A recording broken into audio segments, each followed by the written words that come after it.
Welcome back, beloved audience, from our break. Um, it was a little longer than expected on our end, but you all won't know any better because we're just splicing two recordings together, anyways. So, Tearfy, you head back to the camp after rounding up all of the other Throck who ran away after their morale was shattered by the absolute. I'm saying this a little bit as like them in character, but also definitely me. The absolute merciless slaughtering of Calistrate Serganius. That dude was alive for less than 12 seconds. I'm just saying he shouldn't have been within 3 squares of an entire adventuring party. That's I mean, that's fair. that's just bad NPC self-preservation. Also, the amount of times y'all crit him, I swear to God. I've never seen that many crits in my life. Being paralyzed doesn't help. I am so happy that I crit the final blow. Like, even though it would have been an auto crit anyways, getting a crit on it made it so much better. Yeah, it did. I seem to have that luck, though. Yeah, that's fair. You just have narrative favor from the dice gods. Love thematic dice. I have the opposite thing. I have, like, really good rolls as a DM, and then my rolls as a player character are, like, usually pretty fucking shitty. Okay. Yeah. Right, we were talking about. He wasn't like one of our fated. Back to the camp. Yes, back to Tearfy. He was not a fated guy. Fated enemies are enemies you have to go out of your way to go hunt down. Okay. He was just a paragon. I just had to remember.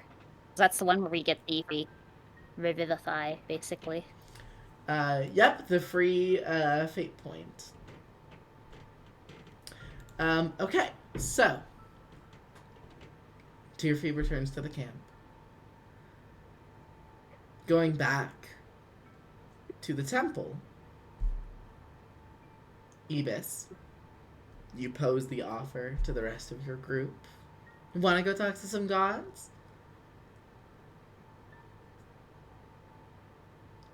So, Kip, who is still hiding in the bushes, Galatea, yep, and Lysandra, what do you all think?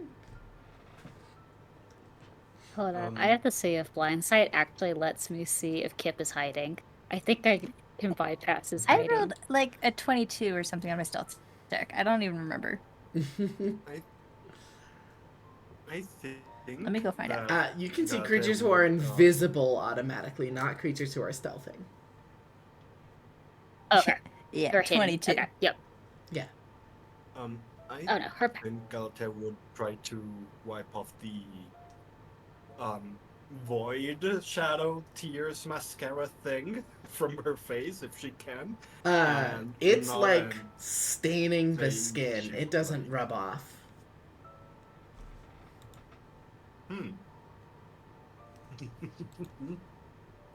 That's actually really cool. That's metal as fuck. Oh my god, Bestie, we're twinsies. Look at all this void corruption we got. Look at all this black skin tone decoloration. Add some stars into that. Bam, pizzazz. I don't think that look is gonna help your whole heretic reputation. Oh no, no. I mean, might as well just lean into it now. That'll help? She's probably going to say magic stuff. Like, yeah. Lysandra, yeah, you know for magic. sure it's void corruption. Magic stuff.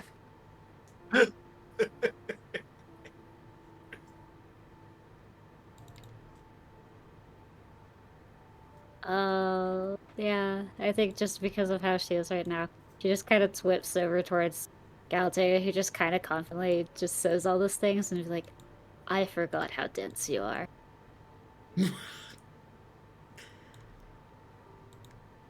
What do you mean dense?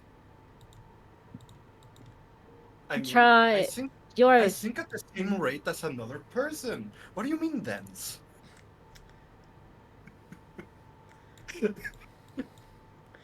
I don't even. Would it even register to Lysandra that like she's kind of getting her like tail pulled a little bit? I don't think so. It's just like, why are you giving me logical facts about the other terminology for the word den? I know what it means. I'm not dumb. Well, Like it's the only inwardly, but she meaning just I kind of know, ignores. Yeah, she just kind of but ignores well, it's Galatea and just looks towards Eve. it's the only meaning I know. I I know. mean, Eagle told me about it. Like, there's different things that weigh different amounts in the same size, but it's complicated. I don't get it all that much, but she explained it like things sink more if they're denser or heavier. So I thought you meant that. Galatea, you're being silly. Huh? You're being silly. I mean, I Do you meant, want to talk to I'm- gods? Let's just yes, come inside with us. We're gonna go speak What happened to to other Kipper, beings Lisa? who I don't care, truthfully. I think Eva's just like yells out, Kip, if you want to talk to gods, come with us. If not, we'll see you at camp. I think I'm talking to nothing. Let's go into the scary hole. Yeah. All right. And you all head into the door that opens. Can I go into scary hole? You can fit. Hmm? It's Can I snug, fit? but Is you it can fit. Lysandra size? It's a little snug, but you can fit. Okay, because I was like, I could. Okay. I was gonna I could turn it to Pocket Snake real quick. Perfectly Lysandra Waiting to. sized.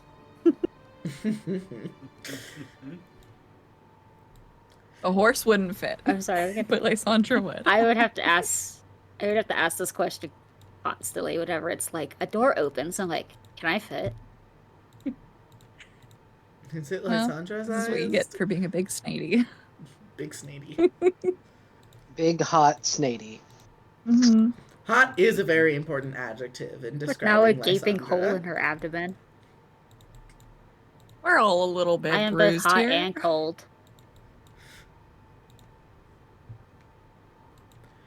Wait, is gaping hole in abdomen not also hot? I'm just kidding. I'm kidding. Kidding. Don't answer that. Don't think give it that one to depends. me. You know, some people are into that. That depends on the person. Yeah. Negative inspiration. It's a anybody who finds that hot, take inspiration off your character sheet. Allow me to just. Zero inspiration. Yep. Okay, to put it back, you sarcastic little shits. No, I didn't do anything. No, I know. I'm talking Let's to go the two into people the. who made Let's the go down joke. into the chamber. We're going into the scary Okay. hole Alright. to talk to a god. There's Going to nothing scary ever hole. bad that happens in. This isn't a horror movie. What are you talking about? So, you Yeah, all a head cleric, down. a paladin, and a warlock walk down a. Mm-hmm. You all head down to the heavy, cracked, moss-laden stone passageway. Flickering of ever-burning torchlight, lighting the way down. And you get to a bottom chamber. Hewn stone with cracks in it looked like they were filled with molten gold and allowed to set. Vines and moss overgrowing the interior of the chamber. There is a large central round dais about 30 feet in radius, 60 feet in diameter, and a pit on the outside edge that drops down farther into the earth than you can see, with statuesque depictions of the 9 divinities on the walls. and a stone staircase, or not stone staircase, stone bridge leading from the staircase to that central dais, with a large brass brazier taking up the middle. Still enough room for all of you to be on the dais. And Lysandra, it occurs to you, the first time you received a vision of the 9 divines of Eldiridia, the vision had you on a platform similar to this.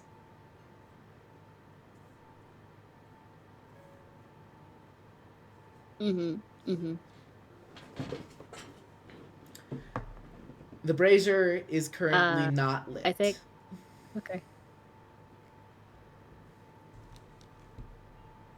I think Lysandra would boldly look at the other two, and Kip if he's near us. I don't know where he is.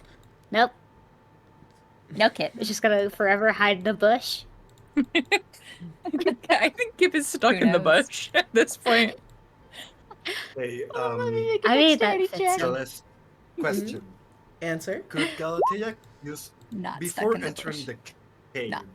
Could Definitely Galatea use stuck in the bush. thaumaturgy to amp up her voice as powerful as she can and say, "Kip, we're going into the cave. Come with us, or go back to camp." Die? Yeah, Kip, you'll Does hear that Lysandra from the say that? bush. No. Does Lysandra say No, what? okay. Die. Die.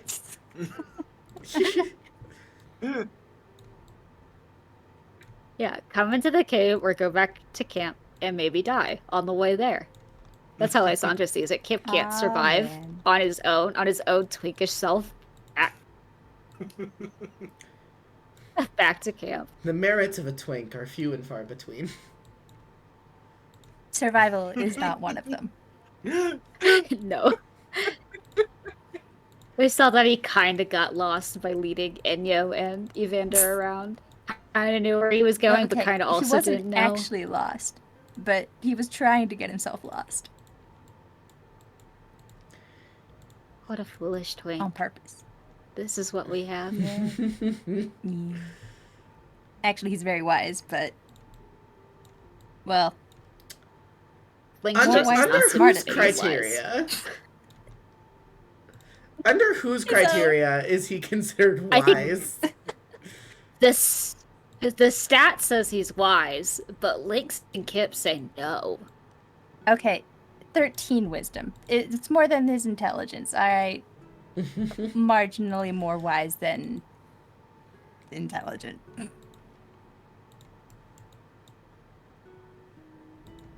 Incredible. I just remembered Galatea has a 6 in dexterity as well. Oh my god. I think Lysandra just looks at the two of them right next to her and goes, so we're going to feel very, very small when we light the brazier. Just warning you. Okay. They like to tower over us. Wait, they're towers? They will be. Neat. Can I do create bonfire into the brazier?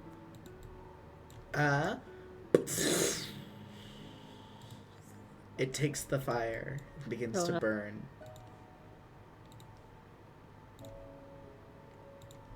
And you all see made of hardened yellowish divine light bridges attach themselves to one statue of each god. And let me double check something. Your eyes each feel drawn to one of these divinities. Lysandra, of course, your eyes feel drawn to Ivona, and you watch and have your eyes focused on her statue as it slides up the wall and reveals another room. Galatea, you feel your eyes drawn to the statue of Enmara, the goddess of justice and liberation. And again, you see her statue slides up the wall and reveals another room. Ibis, your eyes are drawn to Cyric, the god of bountiful harvest. But also, you feel a pull towards Gira, the goddess of blood and sacrament, and to Rasmos, the god of slaughter and bloodlust. But the door to Cyric's chamber opens. Ooh. So that was Cyric, the god of harvest. And that's the door that What? opened.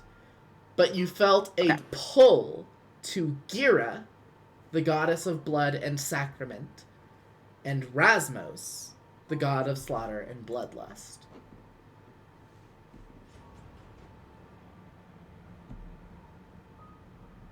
Cool. And Kipariso, just to make sure, you did not come down here, correct? Not unless there's some reason for them to go down there. They're kind of agnostic. If not for the fact that you are alone here in the middle of nothing, middle of a jungle that you don't know the layout of. But would that be all enough? gathered around a pedestal. Yeah.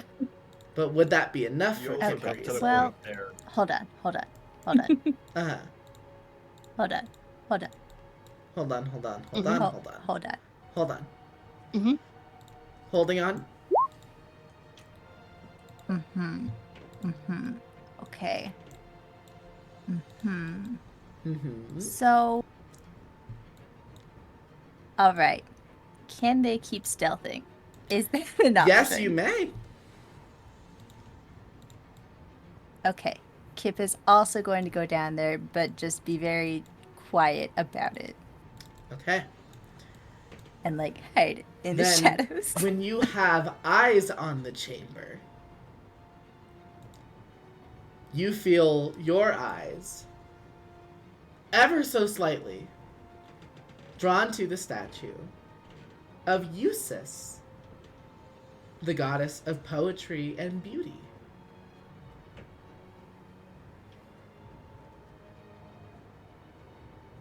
And you see a door to her chamber lift open.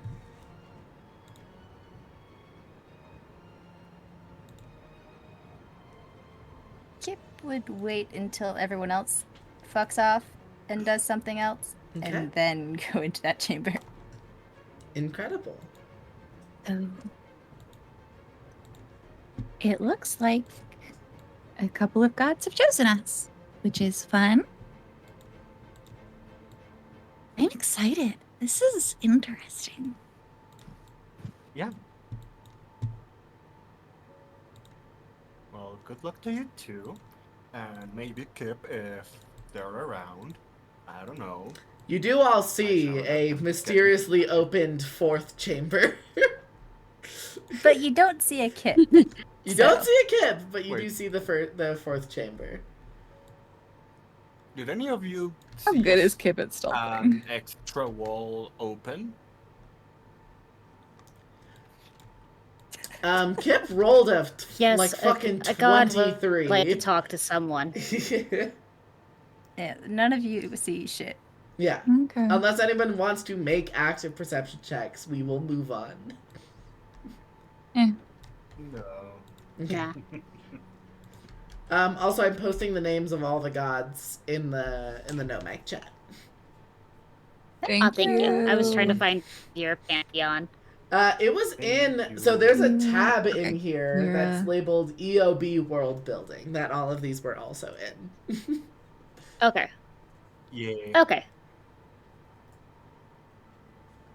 So, again, Lysandra, you were drawn to Ivona, the goddess of second sight. Ibis, you were drawn to Cyric, but felt a pull towards Gira and Rasmos. Galatea felt a pull towards Enmara, and Kipariso feels a pull towards Eusis.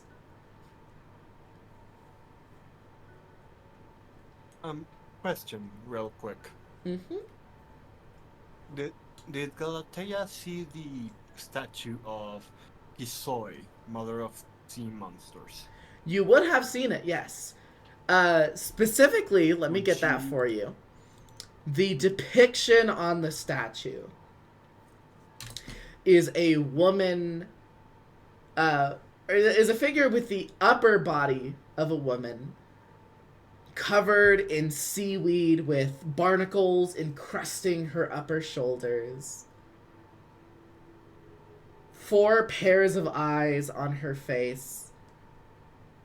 Like an anglerfish lantern dangling over her head. And in place of legs, a swirling mass of uncountable tentacles. Does it remind Galatea of the statue that Athanasia is stuck in? Yes, it does. I think that Galatea would want to break the statue, but she might realize that would not be wise given there's divine magic going on. So I would ask you this. You tell me, do you think Galatea wants to will that door open? No. Okay. And closed it shall She's remain. not yet going to want I don't have She doesn't depictions want of to all the talk to her gods, at the but moment. here is here is the statue of Kaisoi, just so that you see it when it fucking loads in the Discord.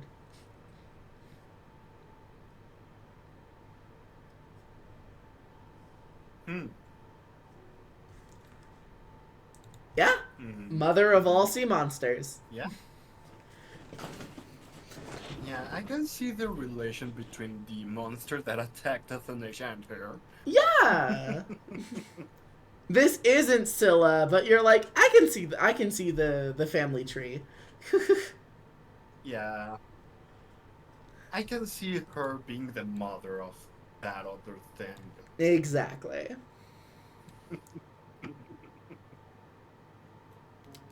Okay. Okay, that's all I wanted So- to ask. You all depart into your separate chambers. First, we're gonna do Lysandra in case Abby has to dip early because of her migrani. Cursium migrane. Curse you, migrane. You Mi grande, a big migraine. mi grande. I hate that. How Yeah. dare you? It's me migrande. I make the same jokes, but it pains me knowing Spanish. Claire, I adore you so I'm much. so I'm holding your sorry. I'm so hands. sorry.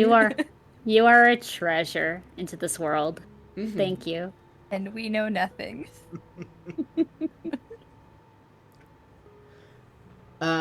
So, Lysandra, you slither into the passageway that the Yes. statue of Ivona opened.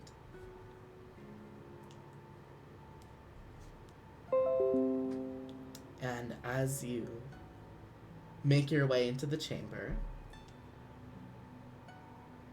you see again another larger depiction of the goddess of second sight. Upper body of a woman, lower body entirely covered by cloth and by delicate jewels and bangles and trinkets and odds and ends. But the hint of arachnid features underneath the clothing that adorns her. And you see in her hands... Nope, that's it. That's the entire description. You're good. That's it. I skipped over it for you. You see entwined in her hands threads of spun golden silk in a cat's cradle-like format between her outstretched fingers. And an altar of hewn stone in front of her with what looks like a golden hand mirror laying in the middle of it.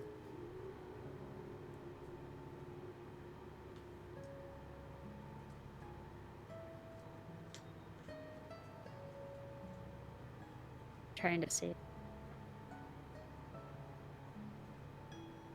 Oh, I didn't put it in right. That's okay. Okay. I think.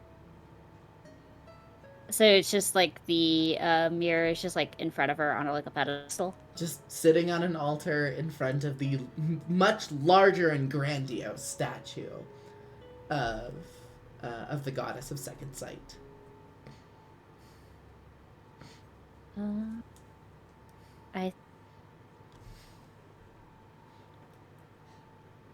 And lift the mirror.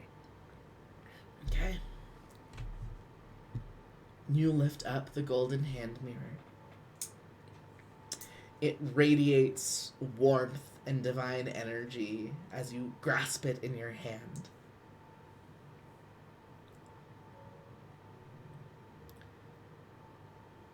Once per session, you may say any number that can be on a d20. And if anybody rolls that number, whether that is an enemy or an ally, whether that is an inspiration roll or one of the two rolls on advantage or disadvantage, you can turn that number into any other number on a d20. And that's every relevant roll that has that number. So if you say 15, anytime for the whole session, anyone gets a 15, you can turn it into any number you want. But only if they roll a 15 on the d20. But you basically get to call one roll or one number that you make any other number you please. Between a 1 and a 20, right? Between a 1 and a 20. Any number that's on a d20. Like... Yeah. Okay. You can, if you want, take natural ones and try to fix your friend's natural ones. But any number you would like on the d20, whenever it gets rolled by anyone for the whole session, you can make it a different number. Oh, no. I'm going to bully Kip so much with this one. You're not gonna use this on enemies. You're gonna use it on me. I can't. If it's between you, like, I would. And please add the item Destiny's Window into your character sheet. Okay. Okie dokie, Destiny's Window.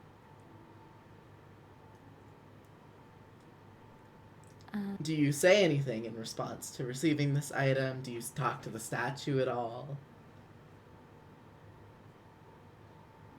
Out of character, what part am I missing from the loom? Oh god, I'm trying to remember. Or the Weaver of Visions? I have the loom and the golden thread. Yes, there's one component of the loom that is... Hold on, let me look.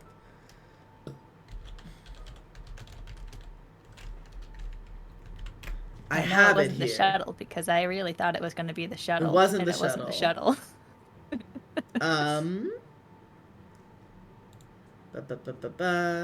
I'm looking here.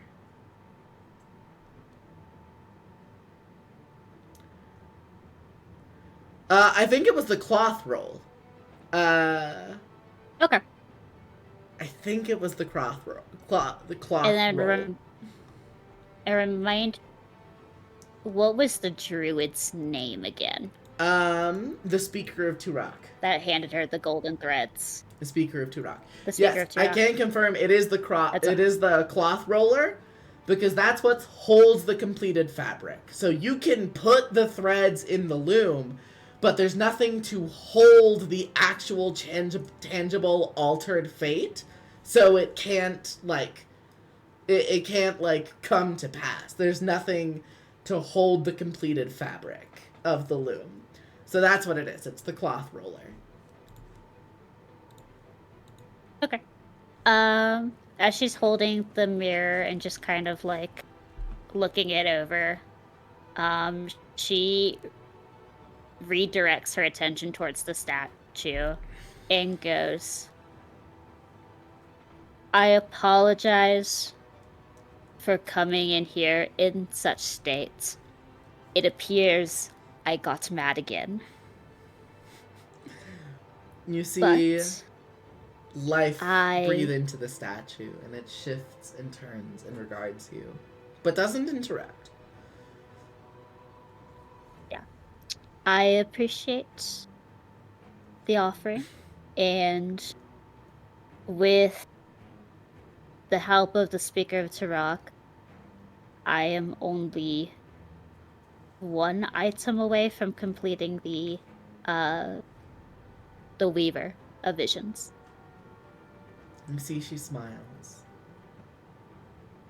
and says, Lysandra Karantakos, will you do for me a great favor?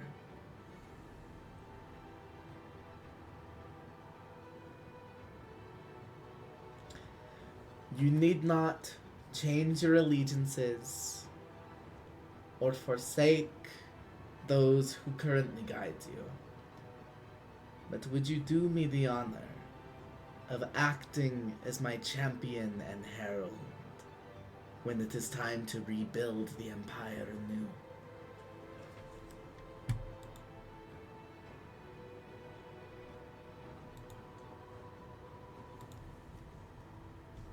And I could tell she's being honest. Yep. She's not deceiving me. Yes, you can. So Lysandra takes a moment to read the words and goes okay, this is not persuasive. This is a statement.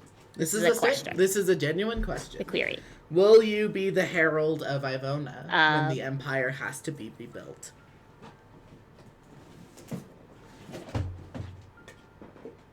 And she nods her head and goes, I think the people would adore having you back once again.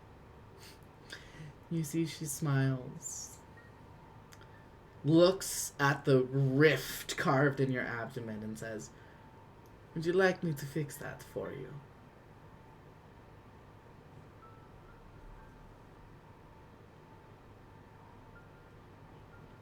I think, honestly, she just kind of shrugs her shoulders and goes, it is kind of hard. It will be hard to cuddle with people with this.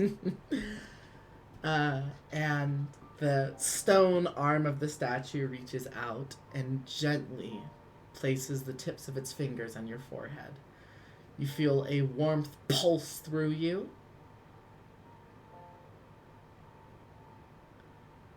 And you are no longer void-racked. And your stress is reset to 0. Okay. Oh, I do it again. Nice. Yeah. Now you may flirt and or deceive me again. Hip is back in action. Stress and competition. Oh, I took this as like, yes, bestie, you can finally flirt with Lysandra now. Okay, yeah. So this is my chance for both. Why not both? I can get rid of my stress in theory, hopefully, maybe if I'm lucky, and also try my luck with Lysandra. I will tell You and you. her I will flaws tell There takes you you. on go. the Right? stress by Let's go. flirting with her. I will tell you. It is a boon all of the gods will offer. It is not just Lysandra. Ah. Hell yeah! It's a win-win for Kip right here. Okay. I'm still gonna throw him over the board, over the ship, I swear. So Valid. With my 6 Can't strength. swim. It's okay, I have a 6 in strength. I don't think I can lift you up if you start wrangling. okay. So Galatea. Mhm. You step through the echoing, vast, vast halls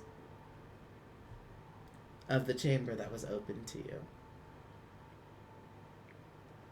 Your feet clacking on the stonework with every footstep. And you come to a statue, large and imposing, easily 20 feet tall,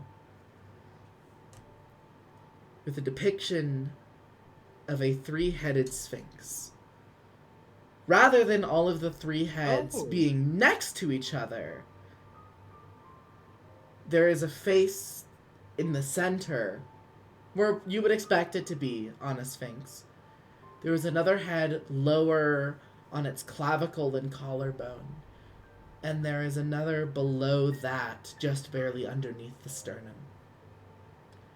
The first face has its eyes open wide, the second has them half closed, and the third has them fully shut as if sleeping.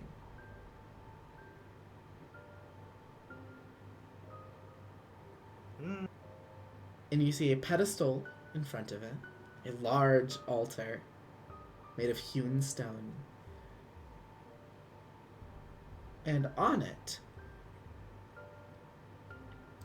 lays just a handle, crossguard, and pommel of a sword. No blade on the weapon.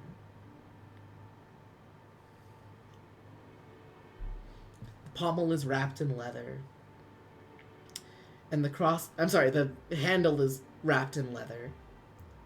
And the crossguard and pommel are made of a material that almost looks like silver, but with iridescent purple and blue waves cast throughout the metal. You can, if you would like, give me either a history or arcana check on what this material is.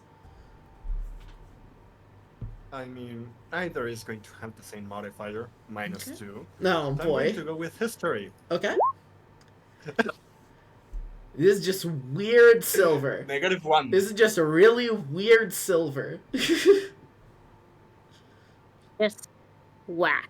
Just wacky Also, fucking silver. I want you to know, Mhm. I did not plan this at all. And Galatea, one of her first languages that I gave her was Sphinx. Just because I thought, ooh, cool, Sphinx.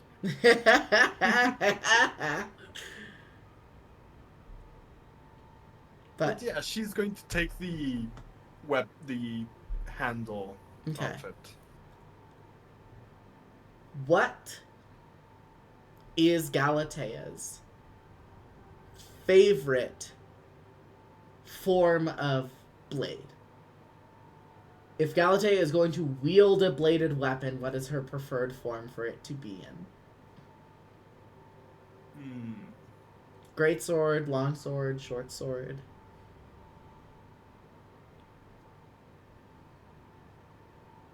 She would go with a long sword, as it's a weapon that she can use in both or in one hand alongside a shield. And you see, made of the same weird, ornate, iridescent, purpley silver, the blade of a longsword manifests as liquid metal ejects from the crossguard and solidifies into the shape of a blade. Got it. Just going to try and poke the blade to see if it's still a liquid. Solid metal. And, surprisingly, tempered metal. Ooh.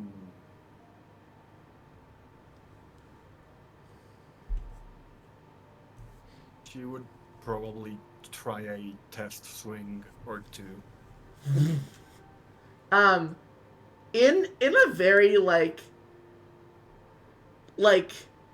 magical way, you almost feel the blade resonating and trying to tap into a frequency as you swing it. There's like the regular slashing of the blade cutting through air, but there's this weird reverberating that follows the swing before you stop the momentum of the blade. Swing again.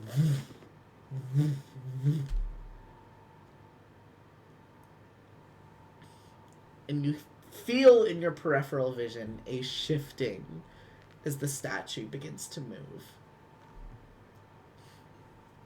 Galatea is going to look at this statue and in say in Sphinx. Hi. A soft, matronly chuckle emits from the statue as you hear 3 laughing voices in tandem. Hello, Galatea. Hi. You don't seem entirely surprised by the events that have taken place here. And listen, I'm not smart, and I'm used to surprises by now. So, can you blame me? So what are you then, if you're not smart? What are the qualities that guide you, that move you? Well, I'm loyal to the people I care. You feel a hum zip through the blade as you say loyal. What else are you? That was fun. But also, I love people for being people. No real other requirement.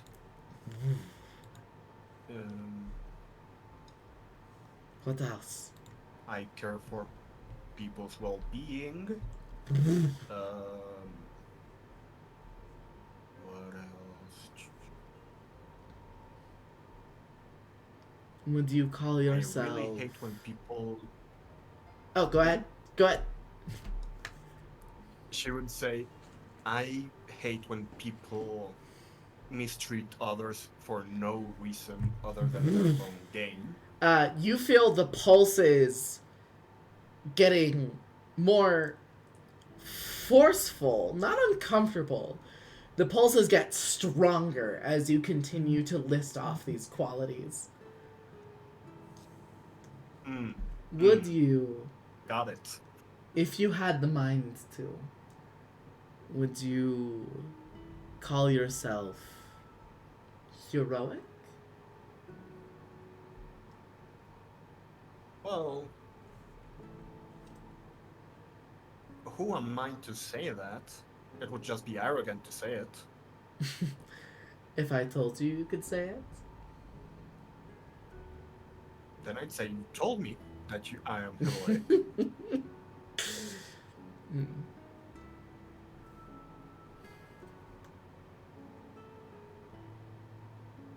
The blade that you wield in your hands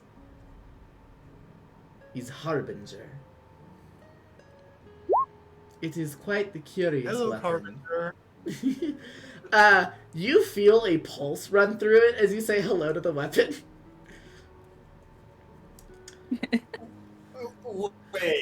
Wait. This is me, the player, surprised that. Wait, you gave me a sapient weapon? Not exactly. There's something you'll have to explain afterwards. It's just got vibes. Or you know what? I think it makes sense for Enmara to explain this. She will continue and say, Harbinger is a curious weapon. It is forged using the metal ulanite, and it is imbued with a single golden thread from the spool of fate. It is created for Question. and bound to heroes and folkloric legends of heroism, and will always find itself in the arms of a hero when they need the weapon.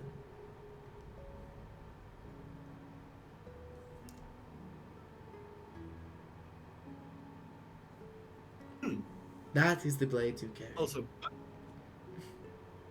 by the way, me the player, I want to ask a question.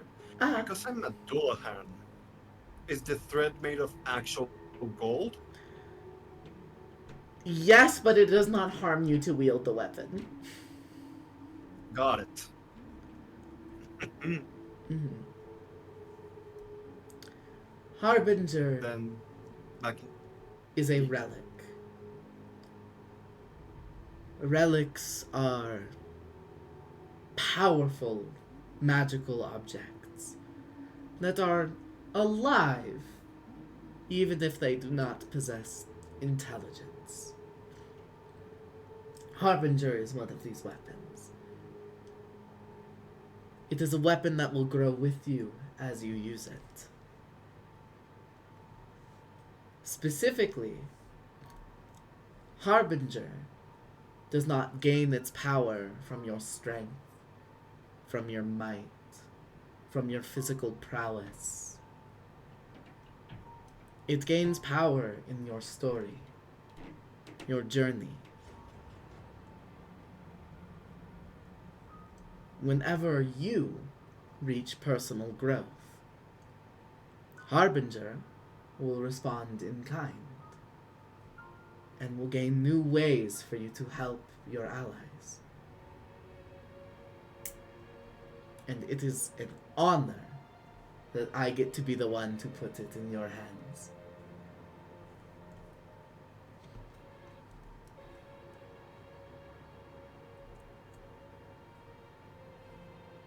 It's a cool sword. It is a cool sword, isn't Your it? friend. Yeah.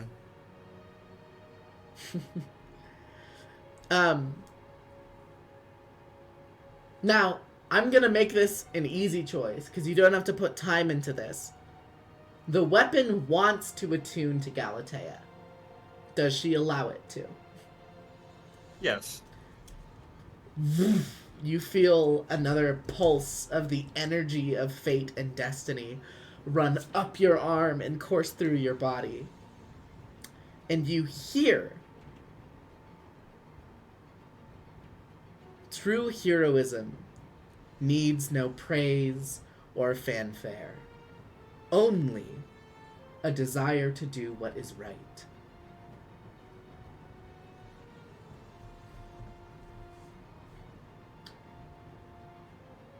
And the blade shakes in your grasp as it finds that frequency that it was trying to resonate with. You.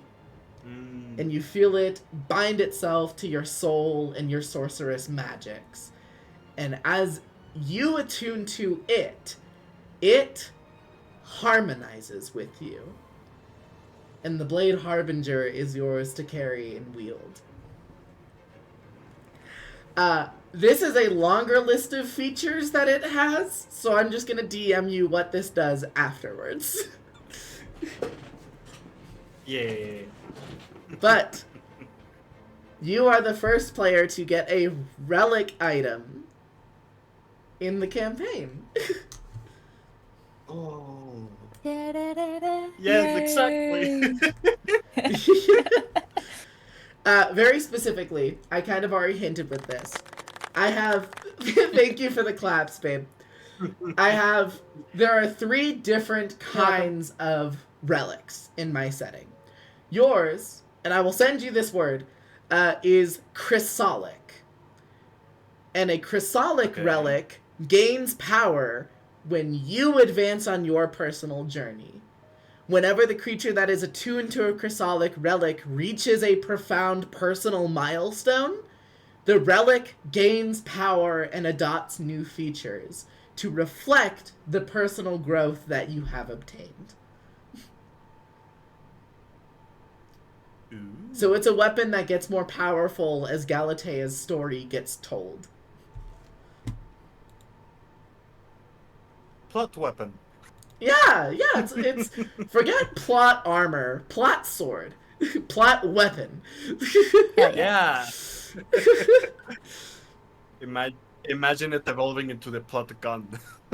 Plot gun. Isn't that Chekhov's gun? Yeah. Yeah. Thank you for getting it. Yeah. You fire it, and a couple sessions later, the bullet hits. So far, right now, the most important thing about Harbinger, not the most important thing, you do get a +2 to attack and damage rolls with Harbinger. Ooh. And it is a longsword because Galatea wanted it to be a longsword. Yeah. Okay. We are going to move on. Ibis. Uh-huh. Oh, wait, real quick. Hold on. Galatea, do you have an affliction? She has 9 stress. Well, you now have 0 stress. Yay! Ibis. You step through the halls.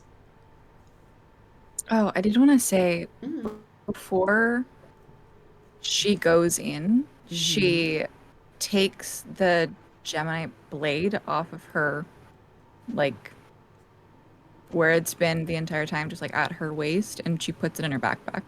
Okay. She puts it in her pack. Perfect. She's like, nope, nobody's gonna see this.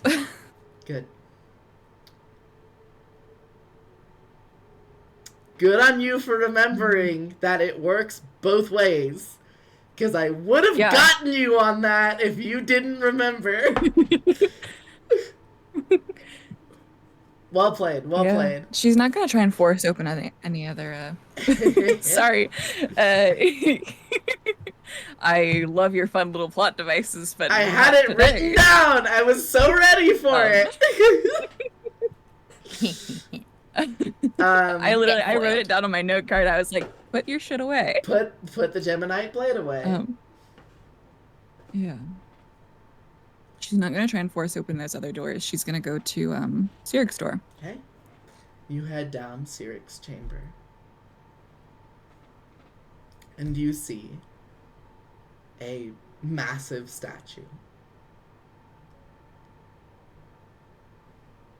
of a fawn-like individual, digitigrade, cloven-hooved goat legs running up his torso, sash around his waist,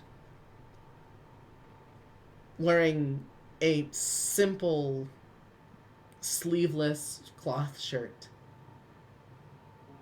holding a horn of plenty, an empty cornucopia.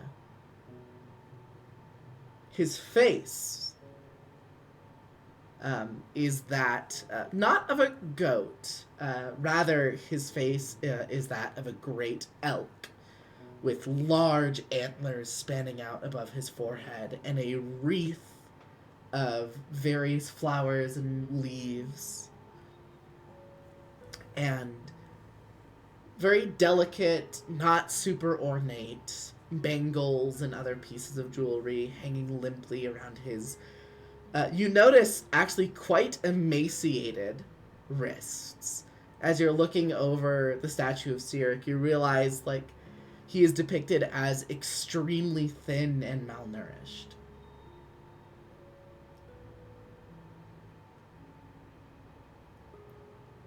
And the statue regards you solemnly, does not yet come to life. And you see a sickle, dappled red, with the barest hints of dried blood. And rather than being wrapped in leather, it is wrapped in dried leaves and vines around its handle. And a piece of canvas, like the fabric, a piece of canvas that barely has like little dapples of dried blood around the torn edges of it, rest over the top of the blade.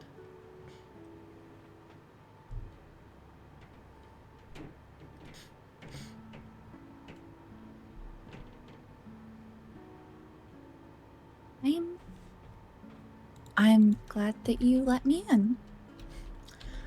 As you are the first to talk to the god before getting the item, you see that Cyric, his statue shifts and turns and looks down to you and smiles.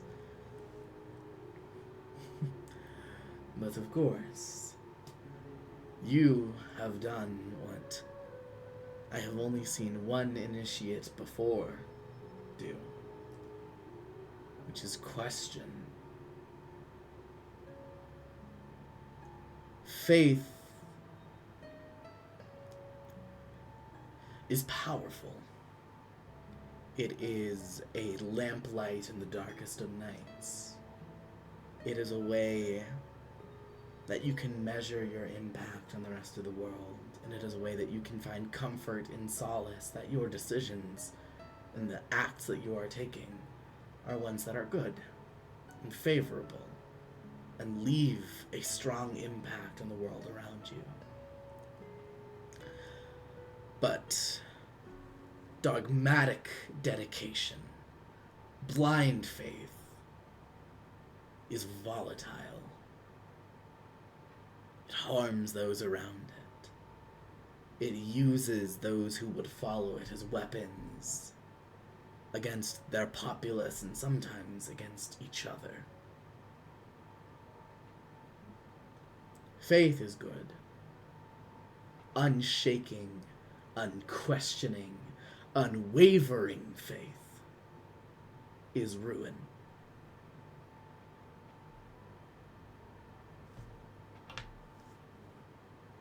Wavering faith in someone who does not care, I would argue, is the biggest lead to ruin. Self-destruction, one might call it.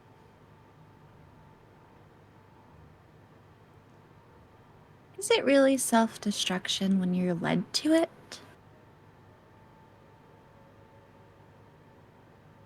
It is if you give your life to it.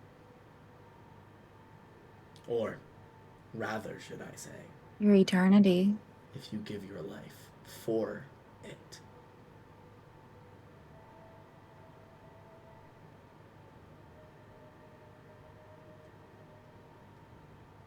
So, if I take this sickle, this gift, will you...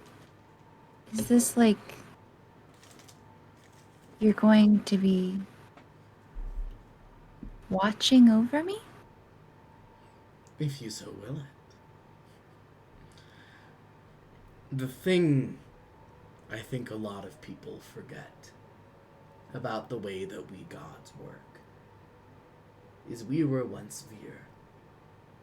Before I was Sirik, the god of bountiful harvest. I was Sirik, son of a humble father, with sun-dappled skin, tending to the field.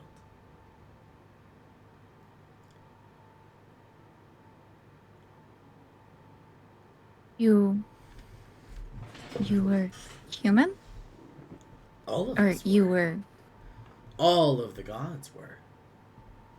That is the entire point. When the veil was created, one of the prime movers, one of the 4 original beings who stumbled upon the empty wasteland that they shaped into us, one of them, the Vessel of Ascension, gave the Vir godhood as a gift, that we would shape who we are. The Vessel of Ascension watches for important concepts or practices or beliefs or ideas to be created by us, the Vir, and finds the one most worthy to represent it. I was good enough at farming that I became the god of harvest. And that... Did you want to be the god of harvest? Now that is a more Were you tender given a subject. choice?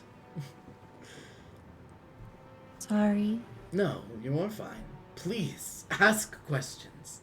Do not let me shake you from that. You just started. Please, ask questions.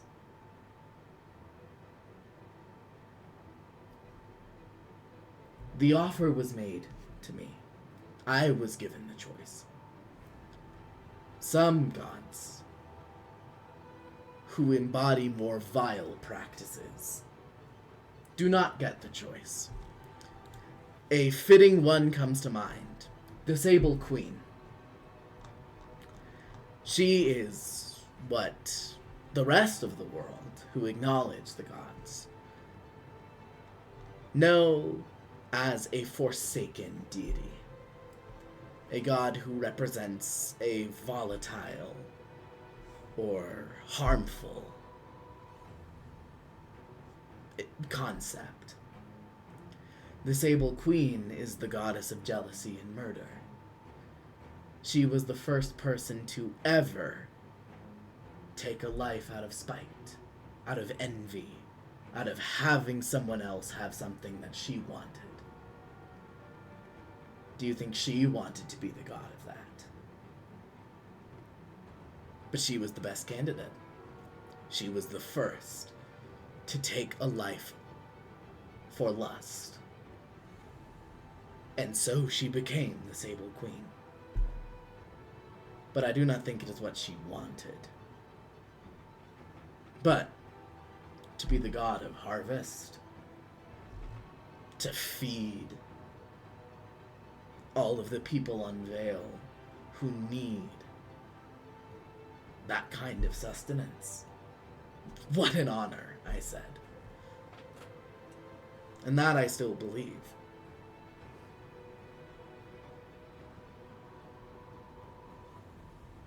After everything? I am still happy I made that choice.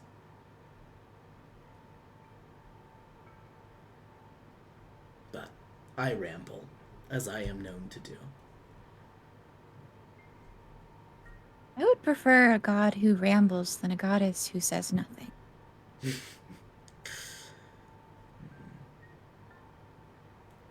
You are a fount of untapped think- wisdom. It is a shame it has been squandered thus far. Not by your choice, of course. Hey. I am not, like,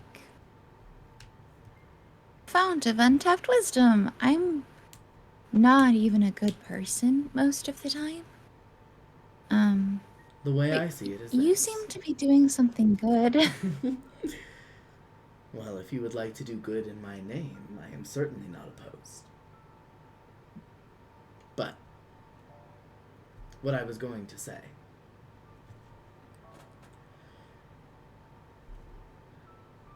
I do not think it is as simple, as black and white, as whether or not you are a good person. There is nuance to it. That is the point of the experience of being Veer. There is nuance, and there is capacity for change. You are a practicing cleric, right? So you know of the outer planes, of the hells, for example. What kind of beings live in the hells?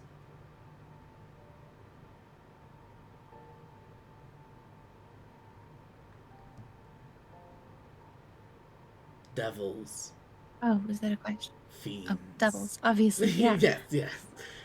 Devils, fiends. And they are, by nature, designed to be torturers, designed to instill punishment. They are, by nature, vile, evil. But there is a purpose that they have in that. They are evil by design, by intention. Ragnvald made them that way on purpose, so that they would be good at maintaining perdition. Think of the Celestials in the heavens. They are good by design. They are intended to be dutiful followers of the divinities. They are intended to make the realm paradise. They are, by design, benevolent, good. But the Veer are not like that. By design, we are nuanced. We have the capacity for change. We can make a choice to be bad or be good. And we can make a choice to change our previous choices. You did what you did because you wanted love, because you wanted to be understood, because you wanted to feel at home. But that home was never right for you, and you were not given the choice about whether or not you would call it home in the first place. They made that choice for you. And when they told you to act so that you were allowed to continue to have that home, you did. Because that is what you knew. And that is how they taught you. But you are questioning things. And you are questioning Leora. And you are questioning the nature of power. And so you have an opportunity, as you are gifted to do, to make a choice. If you were bad before, are you going to continue to be?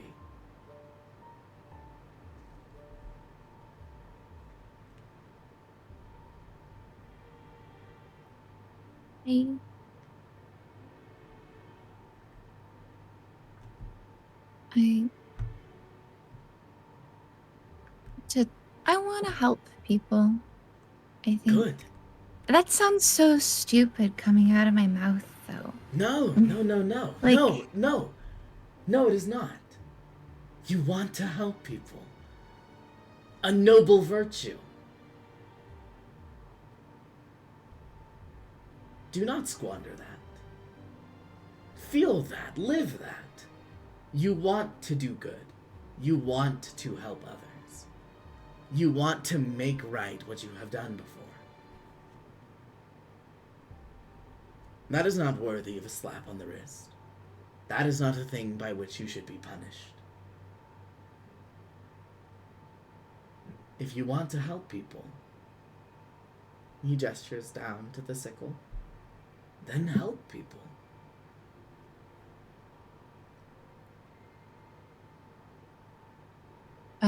She grabs the sickle. You feel a pulse of energy resonate throughout the room.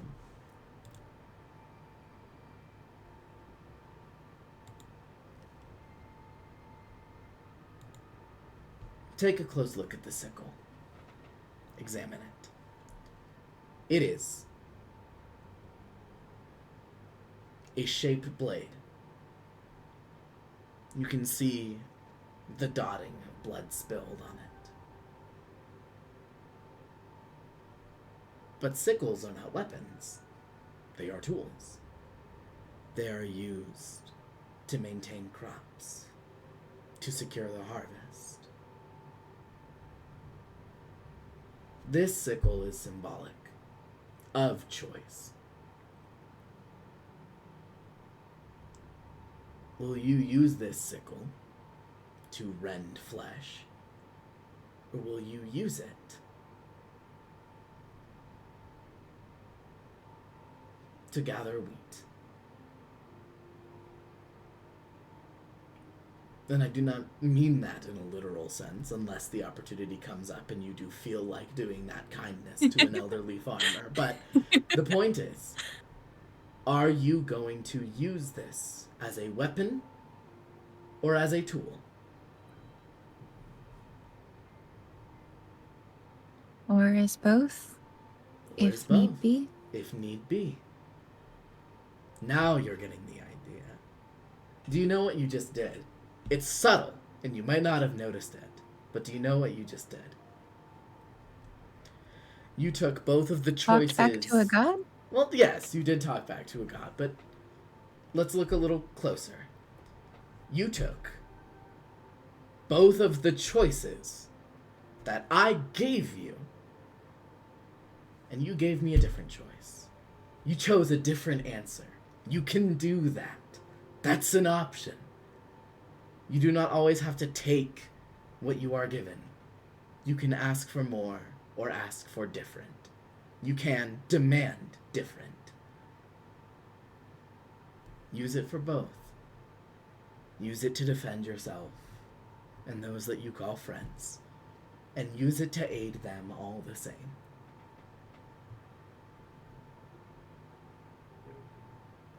Thank you. This was a good talk. I'm glad you thought I'm so. glad. Now, I ask you this as a favor, and understand that no obligation follows the words that I speak. When Eurydia falls, and it will, because it must, people will need hope. People will need food. They will need help. They will need medicine.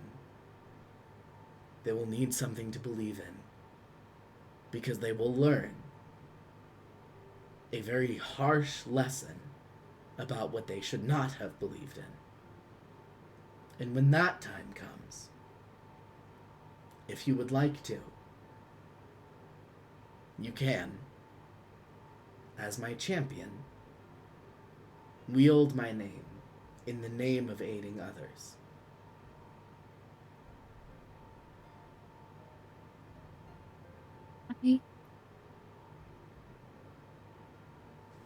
I will. I will do that.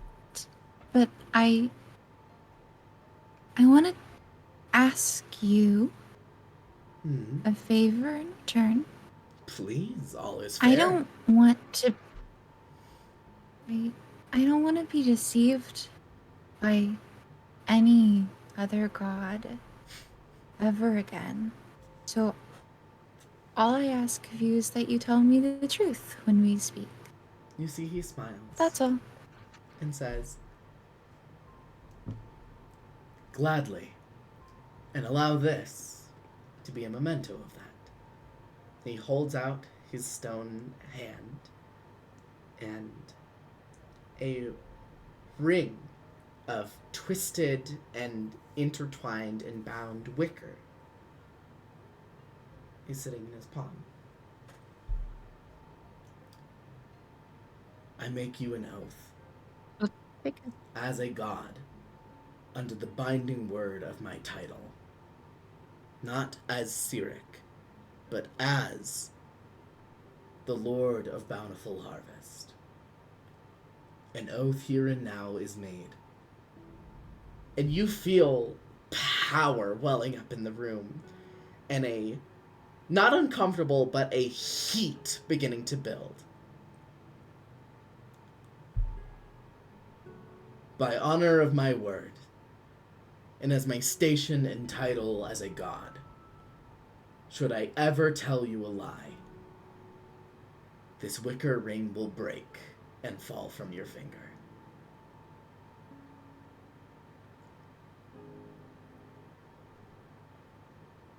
Okay. And you I feel believe you. the power resonating in the space, and you take the ring and you slip it on. Regarding the sickle, please add duality to your character sheet. And I will let you know what duality does Okay. later on. Thank you. You're welcome.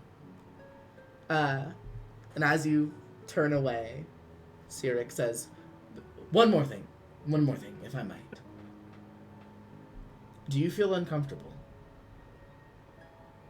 And think really hard, because I know you know what I am asking this question about. Do you feel uncomfortable? Yes. Would you like me to fix that? I do it as a kindness.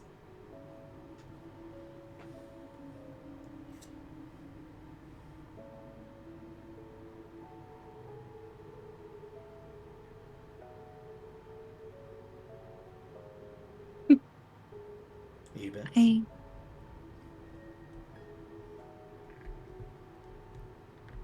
Yeah.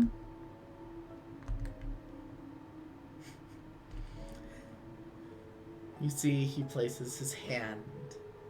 The stone fingertips rest upon your forehead. A pulse of energy runs through you.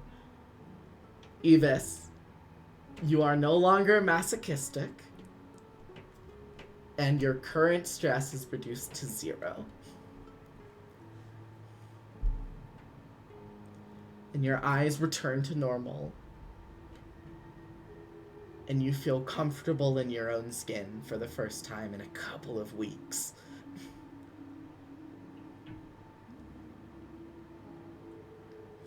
Thank you. You're welcome. I maybe should have offered that before the conversation, but by the by, it has been done. I mean, honestly thought that the bloodshot eyes looked okay on me. I'm not. It's not. I will. It's fine. And thank you. You see, he smiles, looks at the ring, looks back at you, and says, "It was admittedly a look. I wouldn't necessarily say that I liked it on you." Well, is this look better? And you see, again, the stone eyes look to the ring and then look at you. And he smiles and he says, "Significantly, you look like you."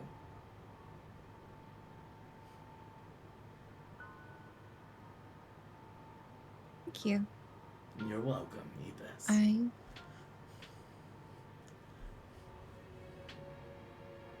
I think Eva just puts the ring on and just says, I'll see you around, I guess. You see, he smiles and says, "I shall see you around." You head back up the stairs.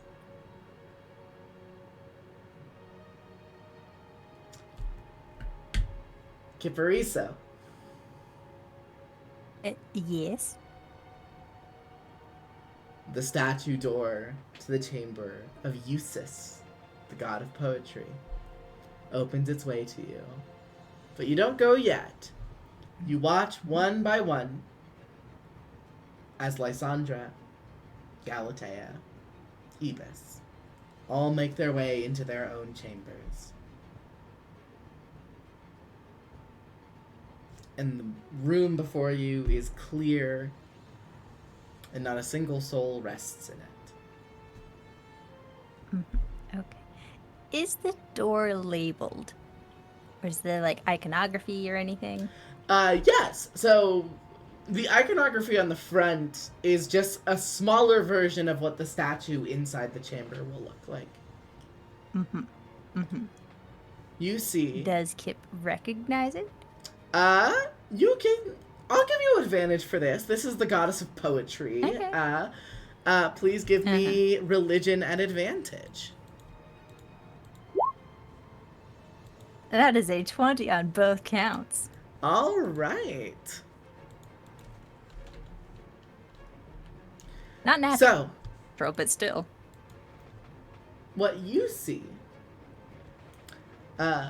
is the depiction of a feminine figure. Long, flowing robes. No sleeves. It's just, like, the cloth over her chest and abdomen and swirling around her waist.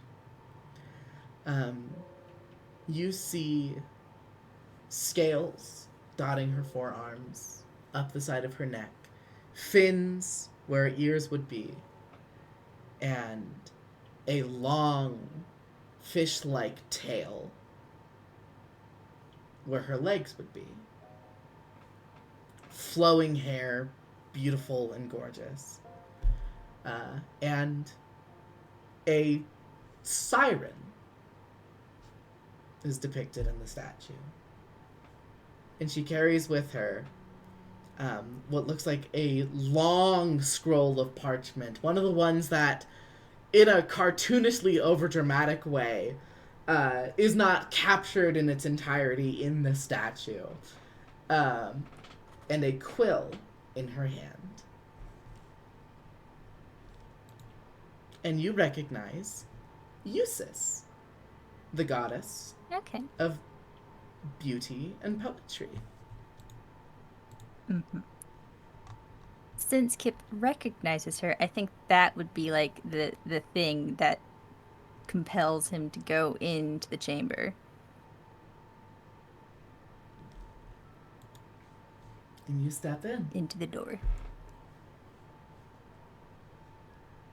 You walk down the hewn stone stairway,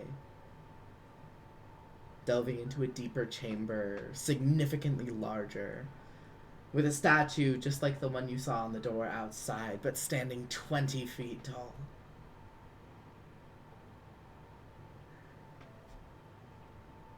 And you see, on your appropriate altar, a golden quill and a pot of ink.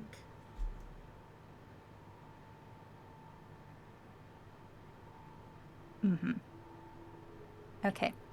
So Kip is going to like curtsy at the statue. When you curtsy, you see the they're statue. They're gonna kind of mutter to themselves a little. Oh, go ahead.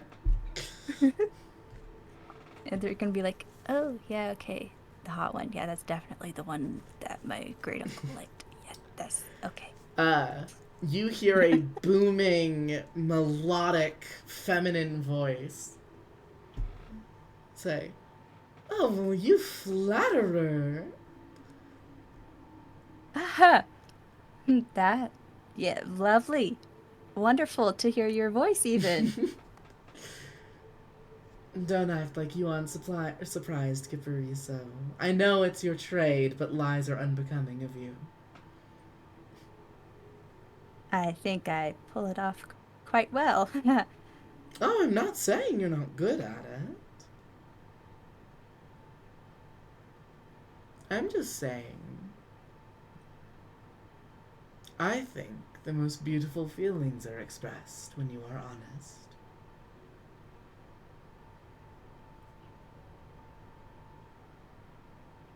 honest.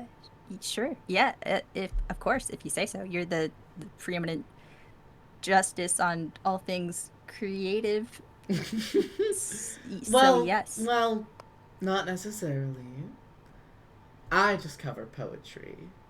My sister, Echo, covers music.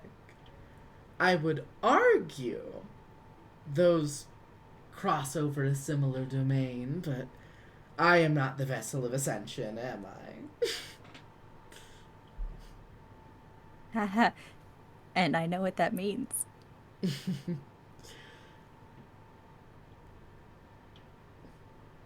You see the statue shifts and moves and interlocks her fingers together and just rests her chin on the small bridge that her interlinked fingers make. And she smiles and looks down at you and says,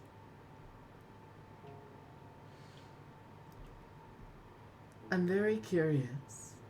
Not that I'm not happy to have you as a visitor, of course, but why'd you come down here? Oh. Because you I felt I should, and that was I felt a pull, a draw, and I simply could not resist. And your beauty and fuck. I'm a little off my game today. No, that's okay. I'll let you know when I don't like it. But yes, Oh, I did okay.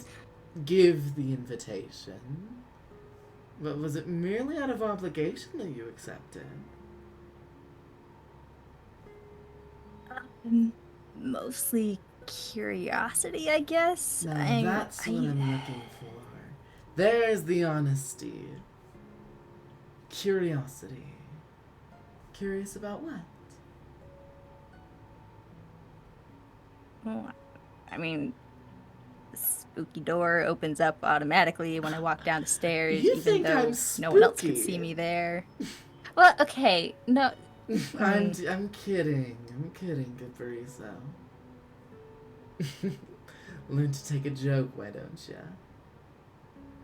Yeah, I've just got a bit of trauma about, like, being too loosened lips around a deity or someone who proclaims themselves to be a deity, so I'm trying to be more cautious around those who laud themselves as gods. Gosh. Tell me about it. Trust me, the 9 of us are all getting sick and tired of hearing about her.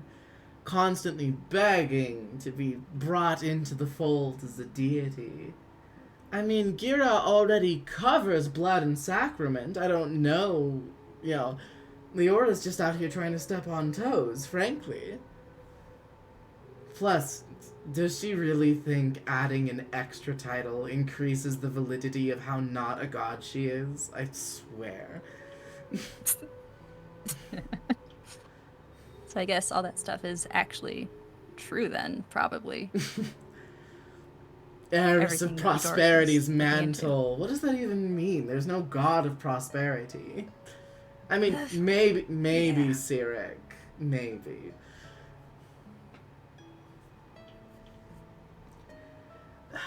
No, she's just out here trying to grab for power. But godhood is not a birthright. Godhood is earned. And even then, Okay. the people who have it might not necessarily have wanted to earn it in the first place. Yeah. So, since you're all about promoting honesty right now in this conversation, you're not gonna, like, smite me for it? No, you have my absolute word. Dope. Okay. So I don't disbelieve in gods, but I don't necessarily believe in them either. I'm just kind of like, I don't know much more than what is in my immediate sphere, so I'm just gonna kind of leave that up to whatever it's doing Oh, I understand and your not mess perspective. with it for the most part. Genuinely, I do. Yeah. I understand your perspective. I mean, the gods are real, of course. Nobody has ever doubted that. We perform You're enough... definitely talking to me right now. Yes. But I mean it in the sense of the works of the gods are always out there. There's who knows how many clerics, who knows how many religious orders. Divine magic is its own category of magic aside from, the primordial and the arcane. The validity and existence of the that's gods is not a thing you question. I think. Yeah, If I'm you'll sure allow they me to- exist, I guess. Exactly. If you'll allow me to put some words in your mouth. I think it's not the existence of the gods that you disbelieve in. I think it's the station of the gods, the correctness of them, the way that they are presented as immutable and all important. Yeah, I guess that kind of tracks. I just I mean, you kind of get me, so just maybe forgive me if I don't place my faith in others so easily. Of course not. Why would you? And different to everybody else's visions, the stone statue shrinks from 20 feet down to Kipariso's height and steps forward to you gracefully and puts a hand under your chin and says, I mean, with how vulnerable and beaten that tender heart of yours is, why would you place your faith very easily? I'm doing just fine. Thank you. Kipariso, what you say will not leave this room. And more importantly, I'm the god of poetry, not the god of gossip. Is there one? No, and I feel like that's by design. Man, I feel like that should be my job in later life. Well, I'll put a word into the vessel of ascension for you. Much appreciated. Can I tell you the not-so-secret secret about the gods? Sure. Those who are deep enough in holy text in the creation myth of the Veil know this already, but the common person doesn't have this understanding. The gods are not born gods. We are not gods because one day we woke up and were divine. Every one of the gods, every single one of them, was at one point a mortal being. I look like a siren because I was a siren. I was Triton, a member of the merfolk. I had a mortal life. I was Eusis, that person who lives next door. So, of course, the gods are fickle. Because we're all human. That's the entire point of it. We are emotional and ill-tempered and prideful and selfish.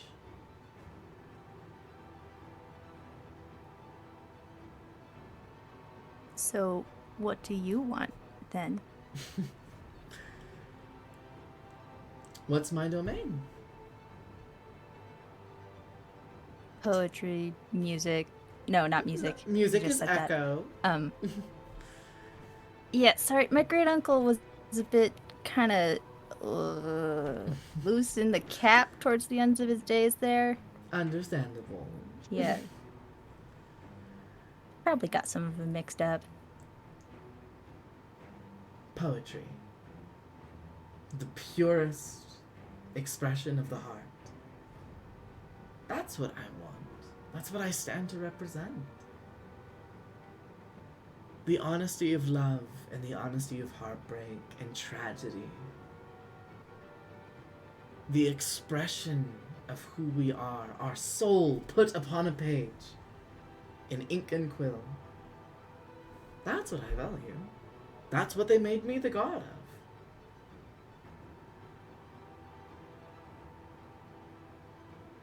I mean, I kind of already do that.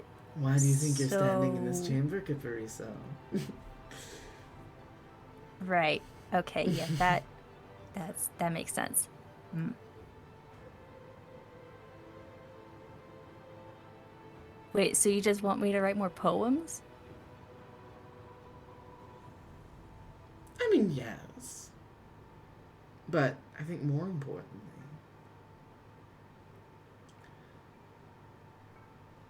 be honest with yourself. With who you are, with the struggles that you've endured, with your feelings and emotions. I mean, what have you been doing for the past couple of weeks? How have you been treating your friends? Running around like a chicken with its head cut off. Exactly. Sorry, I interrupted a deity. No, again, you are absolutely fine. I was mortal once. And, well, some other deities might have forgotten what it's like to breathe air and have blood flow through your veins. I haven't. I still write works about that. You see, she snaps her fingers and the golden quill that was on the altar pops into her hand. This is Heartstring. This quill, and what you write with it, can and must come from the heart. It will not let you write falsehoods. It will not let you write something that is not honest to your truth. It will not let you write of heartbreak if you have not lived it. It will not let you write of love if you have not felt it.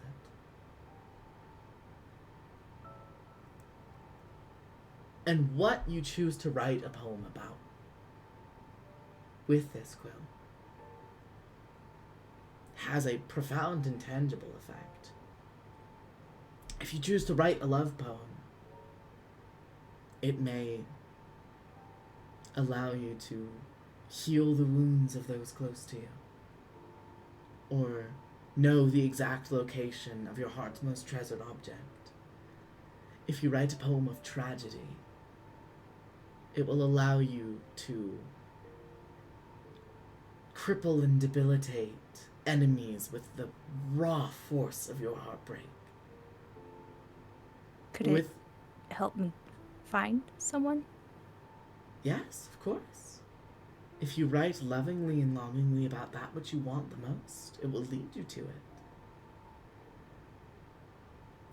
Heartstring is your heart's desires and troubles made manifest, magically and with purpose.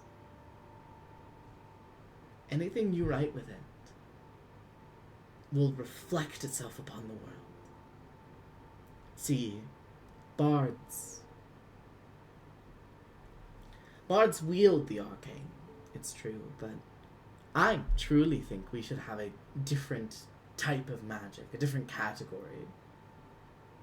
Clerics have the divine. Druids have the primordial. Wizards have the arcane. Warlocks have the borrowed. But bards, the way that we cast our spells, the way that our magic comes to us, we resonate. We ingrain ourselves in the truth of the universe and use those feelings to bring magic into the world, whether by song or by art or by word, written word.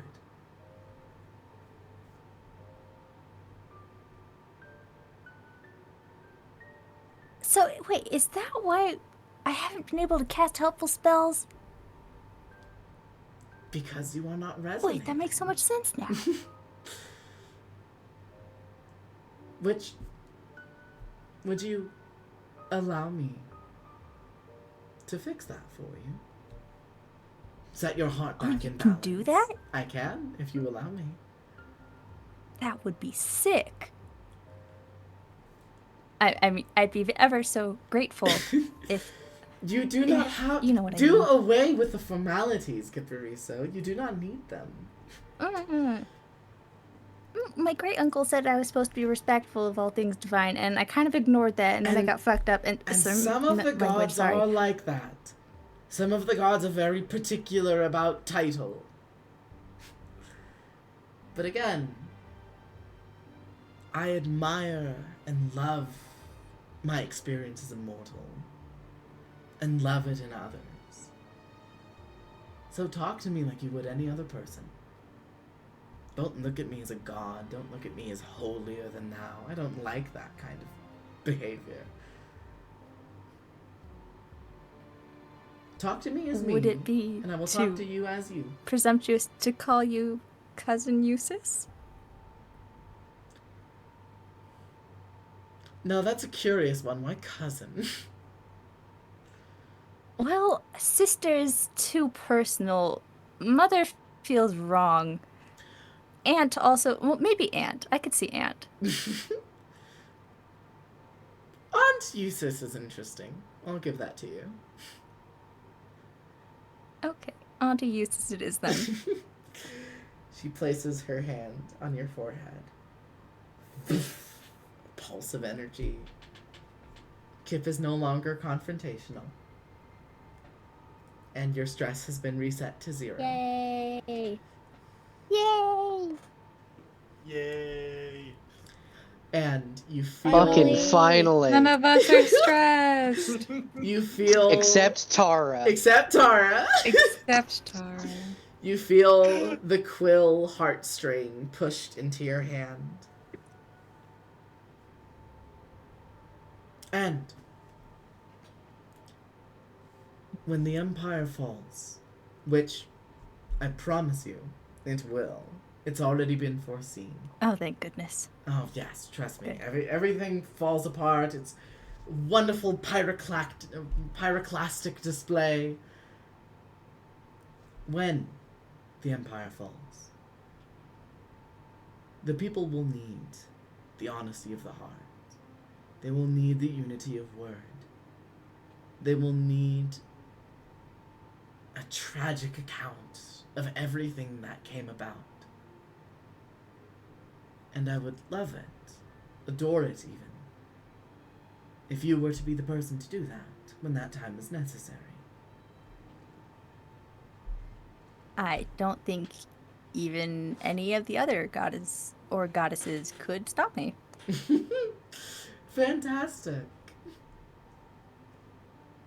Alright, Kipariso. The rest of your companions are back in the room with the brazier. I would suggest going out to meet them.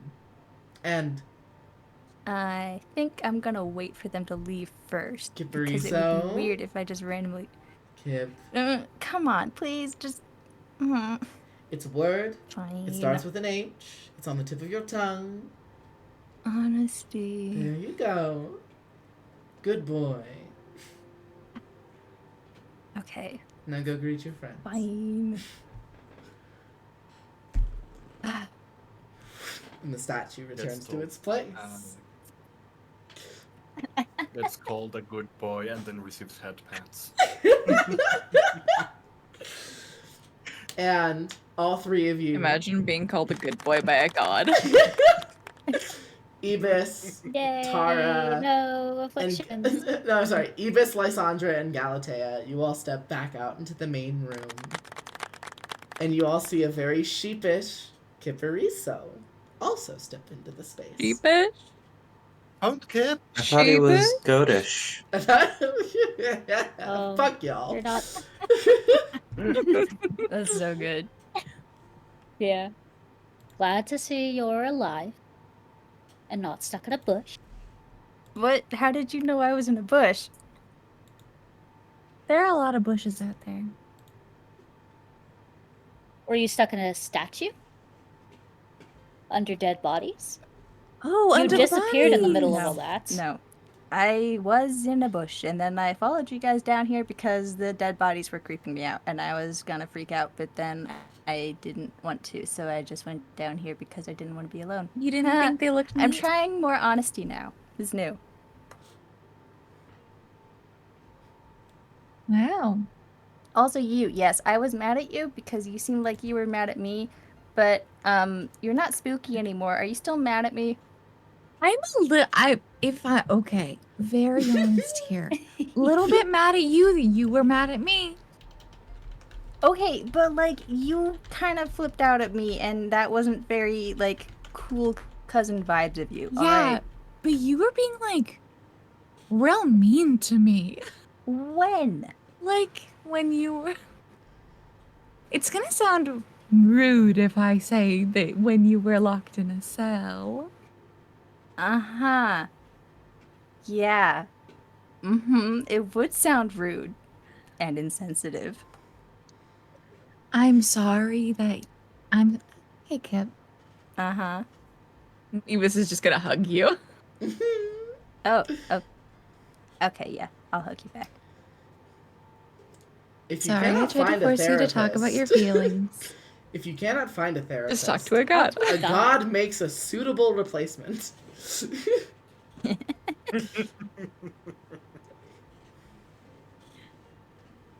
If you can't afford therapy, divine intervention is fine. Also, all of you guys, this is Kip talking, by the way. That was terrifying out there. I have never seen that many people killed at once in a very ever. Okay, yeah. It was like cool and scary. Lysandra, you're Not cool. scary. Yeah, you are scary. You're I almost scary feel in like bad a for fun ripping way. people off. Nothing. No, honesty, right. So back in the day, I had this stall set up like Back in the across day, street 2 from- weeks ago. Okay, it was a few months, all right. I haven't been in town for a while. Anyway, I had a stall set up opposite your like whole place, and I kind of scammed people, and it was very funny. Not worth it because you seem very scary now.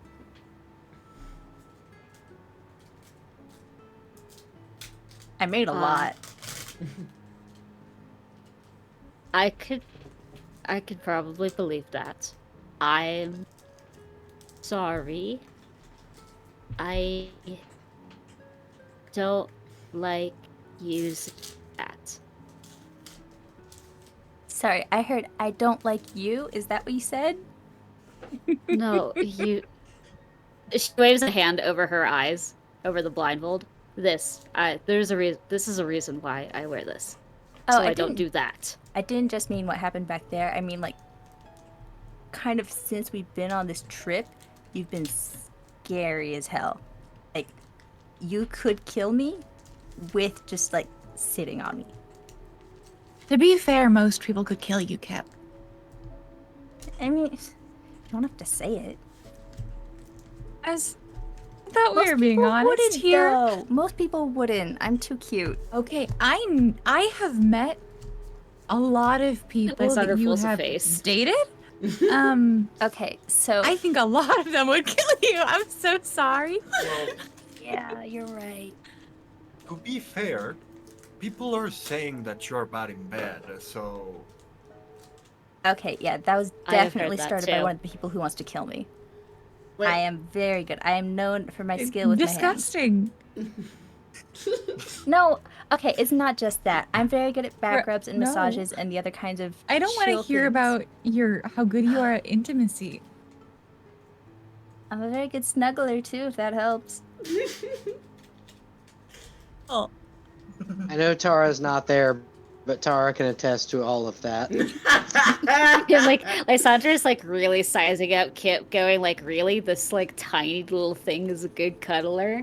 And she's just kind of pulling a face like, no. I have feel a like very... It's like cuddling a Is bag very of loose bony. sticks. No, Kip. Yeah. Kip, That's what I feel Kip like has a it'd little be. bit of chub, enough to be attractive and snuggly. Okay. I feel like, yeah, to, like to normal people who are medium sized or smaller, to Lysandra, who's a large creature, you probably look very uncomfortable to snuggle with. She Yeah. will just crush you, and you'll just disappear. I have a very high internal body temperature, so that makes me the perfect cuddle pillow. So Anyway. how was everyone's god? Yeah. I Yeah. made 2 friends. 2? You made 2 friends? How'd you get 2? How'd Well- you get 2? She's going to unsheath the sword. This is one. This is Oh. Harbinger. She sheathes the sword again, and my other friend Lysandra? is back there. Yeah. Lysandra, point of order. No check Yes. necessary. You know this is Harbinger, and you know what that sword was made for and what it represents. That is a weapon intertwined with destiny. That is the blade of heroes. And Galatea is just casually swinging it around. Yeah, I think Lysandra just very carefully goes over to Galatea, leans down, and puts both of her clawed hands like on her cheek, and just be like, "You are so dim-witted, but I'm Rude. glad that the sword has chosen you. What does You'll do dim-witted great. mean? Not means you're very not very bright. bright. You're Well, yeah, I don't you're not shine, smart, so- and that's okay, Ah, okay. honey. Yeah, You're a little dumb, and that's okay. And I'm glad the sword chose you, because it would fit no other's hands." I mean, literally, it's a pretty big sword. Few great short of a bushel. Sorry, I just had to get that out. Honesty, you know? I'm adoring honest Kip. I am. Yeah. Lysander's like, "I am so glad you have it and not him. Thank you." Are you like Okay, forced thank to you, tell the Galatea. truth? No, it's Is it just like a something Auntie spell? uses recommended that I try to make me a better poet. You know? Auntie, Yeah, we're tight. It's so weird. you don't have enough hands? What? I have 2 hands. What? Ants. Ants. You don't have enough Oh, ants? Right. Lysandra, by the way. I tried Galatea's cousin just first. going to- Galatea's just going to comment. Wow, your hands are warm. Yeah. They are. Wanna hold them? Yeah. No. By No, the come way. on, feel. Yeah, no, Galatea told that to Lysandra, who is holding her by the cheeks, if I remember. No, this my right. hands are warm too. You wanna feel? She pokes Kip's hands. Yeah. Galatea is deathly cold. like she feels she feels like a corpse that was just pulled out of a freezer. Like Okay, girl, your hands are like icicles. Are you good? I think. I don't know. I know medicine. Now, here, hold on. Let me warm you up. I know a spot. Right here. Kip goes in for a hug. oh. Not a hug's fine. Yeah, group I hug. was Come on. Party pooper. Don't make it weird. Galatea is going to try and bring everyone together for a hug. Is this what they taught you in the church of the blood sucking No. monsters? No. Don't hug people? Yes. I mean, kind of, yeah, Yeah. actually. Yikes. Yeah, Okay, get over here. honestly. They do that. Yeah, it's not a lot of, like, casual intimacy. Mm-hmm. That sounds oppressive as hell. Get over here. Big hug. group hug. Yay. And one I got a last sickle and scene. also a ring from a god. One last scene before we move back to the camp. Is all 4 of you, hear footsteps coming down the stone staircase. And Pandora, who was just left up there, comes waltzing down. Literally waltzing. Oh, you're the spooky person. And smiles and says, Lysandra immediately pokes you. Stop. Don't be rude. Well, I thought that was the wraith. No, No, that's my sister. no. My bad. There's more than one spooky person here. Well, thank you. Okay. That makes things clearer. No, I am off-putting. I understand that. I'm Not very in well a aware bad of this. way. Yeah, in what way?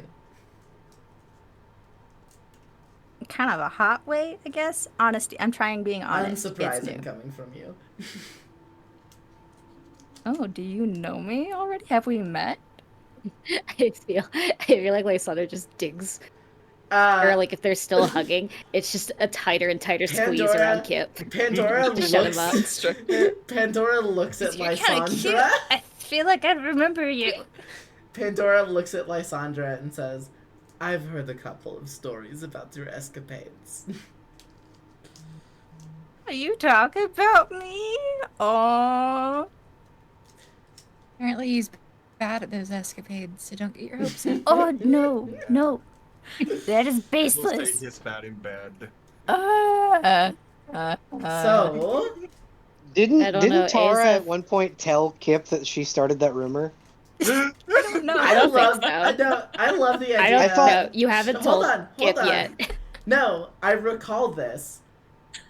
Tara did. Yeah, that was during that period of time where Tara and Kip were like showering together, Yeah, and when they were basically like starting went to and Tara become was buddy like, buddy. But I love the idea that Kip And does Tara not apologized. remember. It takes more than one person to start a rumor. And Uh, honestly, who is Kip to remember? Regardless, Pandora says, 4 individuals, 4 relics of the divine. Alright. It's official. It has been set in motion. The champions have been selected. The strand What? of destiny pulls don't- taut.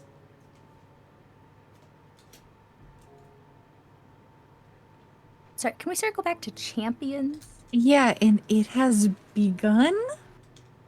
It has been set in motion. The Forsaken Gods come. Yeah. Okay, what has been set in motion? You gotta use more words there, bestie. You see Just a couple Pandora. more. Pandora smiles a wide smile and says, "The fall of the Empire." Oh, right. Yeah, that was mentioned. Yeah, Lysandra had that vision. I had another vision. But yeah. What vision did you have? You guys had visions? Oh, there's going to be another god soon. You see, she it's going to be really smiles. Another sad. one? She smiles And wide. it's going to be really sad. Pandora smiles so really- wide. Really sad. Yeah, but Galata's just like, it's going to be really sad, but it's not a good thing. You saw Iphigenia. Yeah. Oh, that thing! Right, the one that was so hard to rhyme with. You Almost see, forgot. you see Empress. Empress. I read. I Oh, boy. read. Whoa. No, I read. Whoa. I read.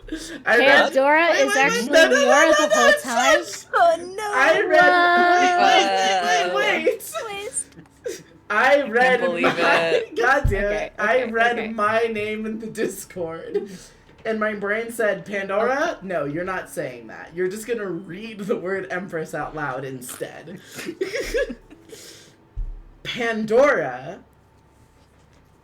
says, yes, the daughter of the Empress will be the first new god we have gotten since the Ruin times.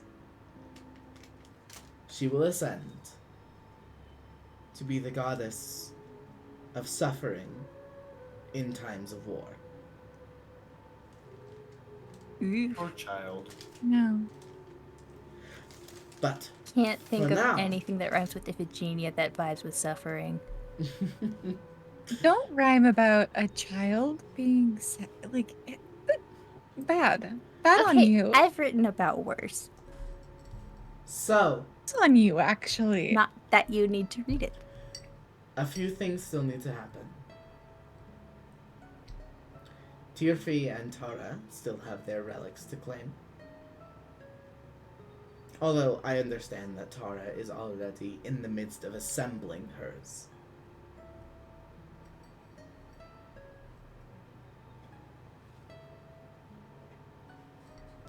But I just want to note that the moment that Pandora says assembling, Galatea's mind just wanders off. but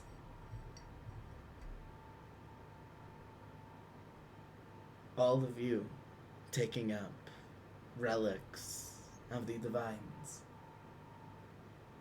means that what could have been a loose destiny, unbound and subject to change, has now been cast in stone. But this is not a bad thing. The Empire is a blight upon the land, is parasitic not only to its own people, but to the rest of Cypria. And the Empress, like the dogmatic, single-minded, monopurposed tyrant that she is, like a feral dog, must be put down.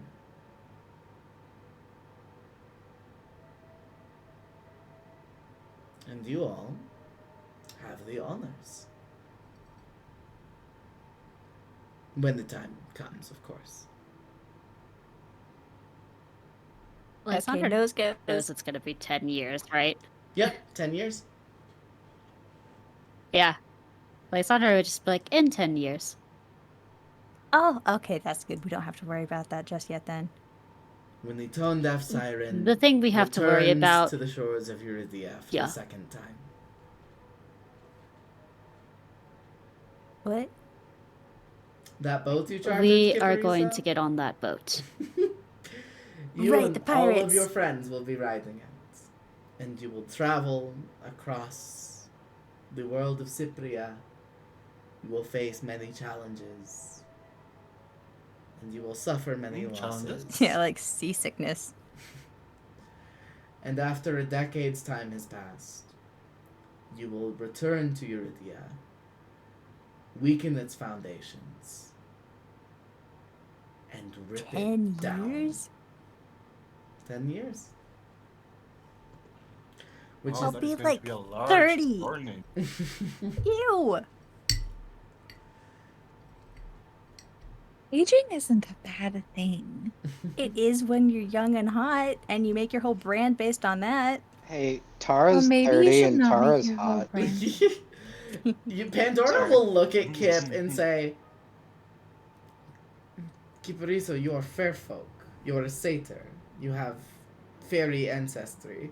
You will probably look identical to how you look now at 30. In 10 years. Yeah, you don't have to worry about that. I have to worry Wait, about is that. that why I look different? Oh my gosh, everything is falling into place now. And that vision thing that totally fucked everything up, by the way. That's why, okay. 10 years would make sense. Oh Because my that god. is true. I don't age that fast. I totally forgot. That's why my mom still looks great. You Yes, see, Rioche. you see Pandora just smiles and shakes her head. Pierce agrees. So, what needs to happen now is that we have to get you all ready to be the hammers that will tear an empire down. I mean, I already have 2 hammers, so Yeah, you can have my hammer. Okay. I swing, but I don't like the It hammer. is a vibe. metaphor! This is- You This is just a literally or metaphor. figuratively. Okay. Okay. I think the most important thing to think about right now on our way back to camp is who are you going to tell to get off the island? We have to vote someone to get off out of the the island. Empire. No, Well, rather, Eagle If you and want Arrow. your let's put it this way. You will not be back at the Empire in 10 years.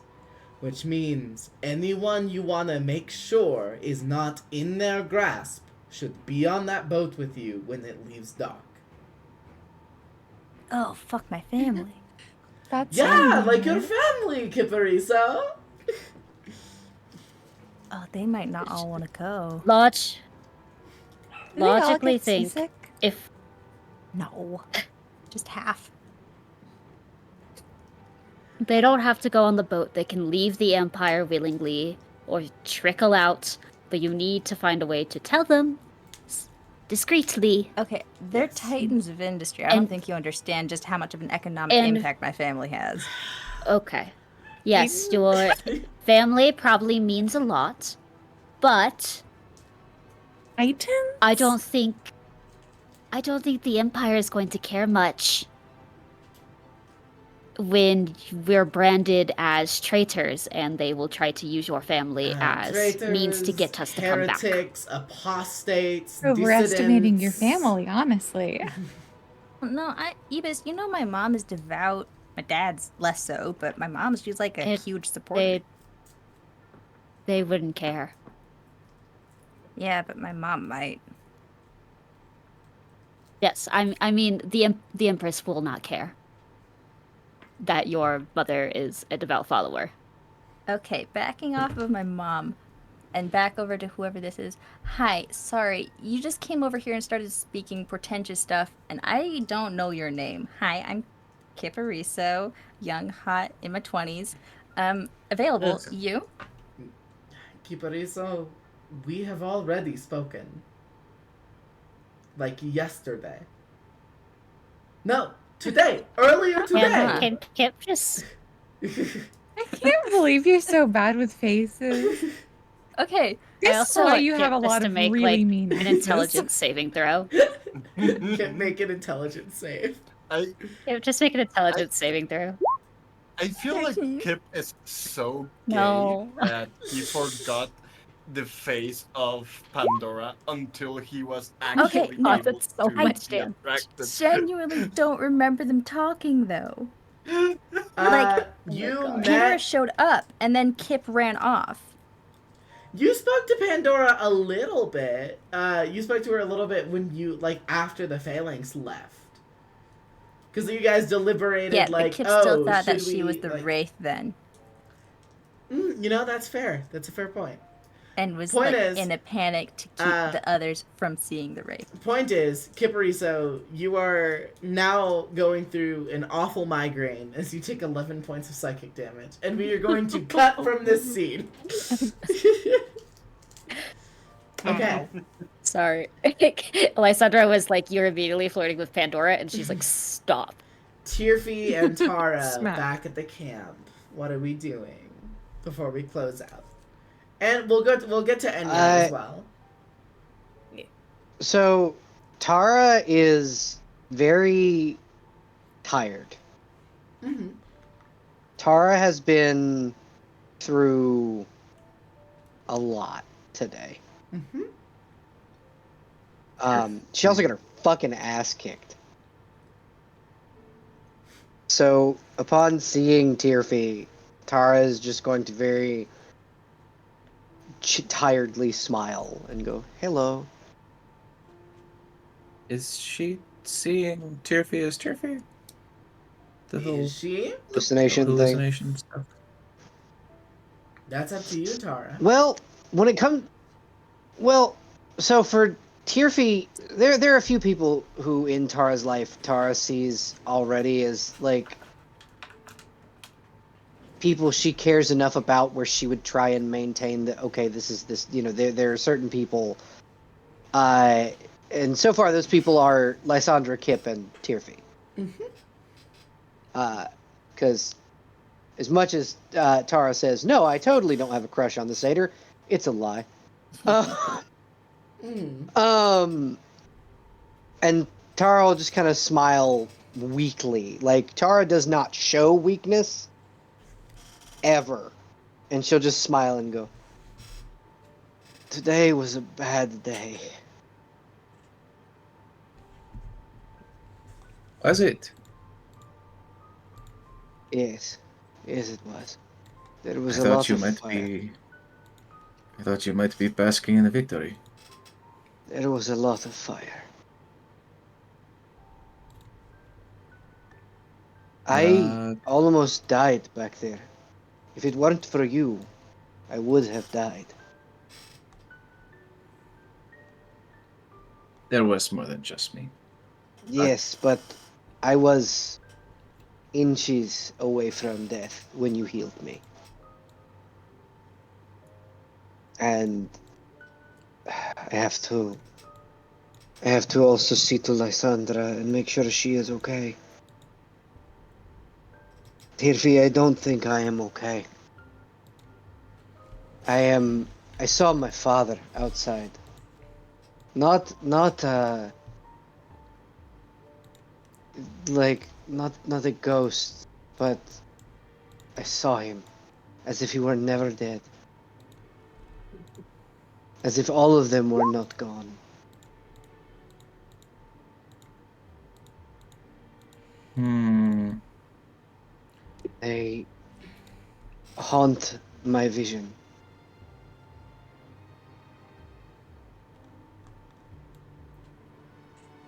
Irthi is going to take that as describing symptoms and actually get closer to look into Tara's eyes.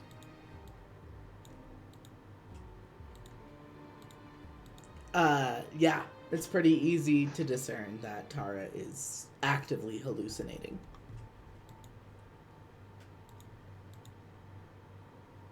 I don't know what to do about it, but I spoke with him. At least what I think is him. And he told me that regardless of my own instinct to seek revenge, regardless of what I think of the people of Euridia, that compassion and mercy over power and pain should come first, which is like him to say. He would say the same thing to my mother. But I think I I don't know. Part of me, I want to devote myself to that mercy. I want to devote my life to helping the people who have been harmed underneath the Euridian Empire to see truth and seek compassion when they can, instead of the cutthroat nature of how the Empire is now. I need I need to return to the temple at some point, but I need rest first. I am so tired, Tirfi. Yes. Close your eyes. Cease to look upon the phantoms. I will return to the battlefield and see if I can find Lysandra. Thank you. Bring Kipariso as well, if possible.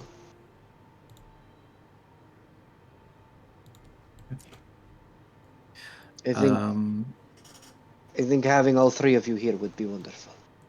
Tirfi's gonna find Tara like a pillow and a blanket before um just like placing a hand on her head for a moment before um returning in the direction of the temple.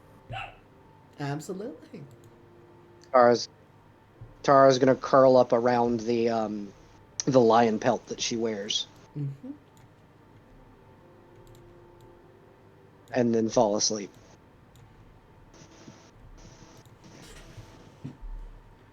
Alrighty. Really quick, before we get to Tirfi meeting up with the rest of the group. Enya, Mm-hmm.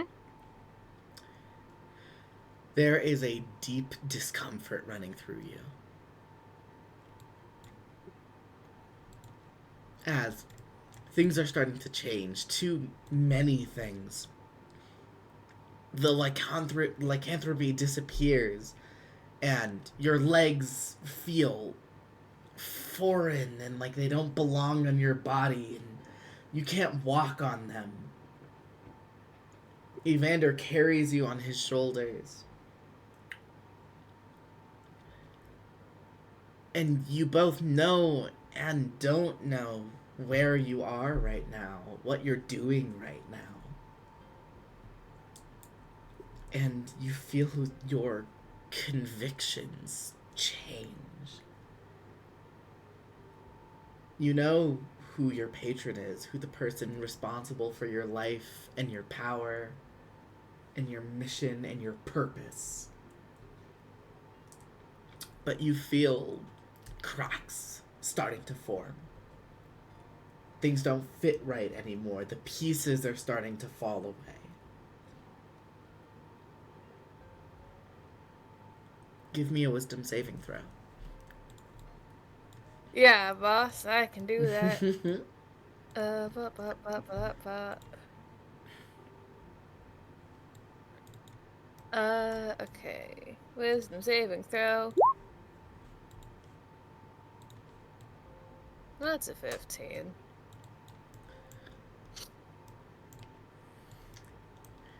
You feel a part of you struggling and fighting to try and maintain hold over what you know, over what you understand, over what you've been taught. You feel desperately as your mind tries to hold on to its conditioning, and it fails to.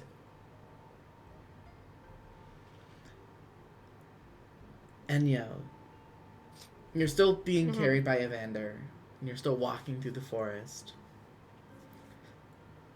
But you're very much in your own head. And you see like a barely incorrect reflection in the mirror. You look at yourself, and you see yourself, but you have a little more color in your skin. And your legs are organic and flesh and bone.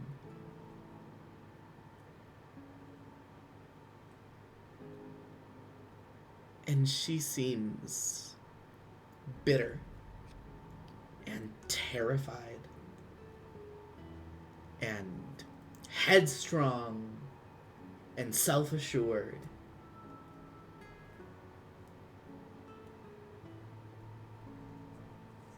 Is she looking at, like I'm looking at the reflection. Weird question. Is the reflection looking at me? Yeah, you are making eye contact with her.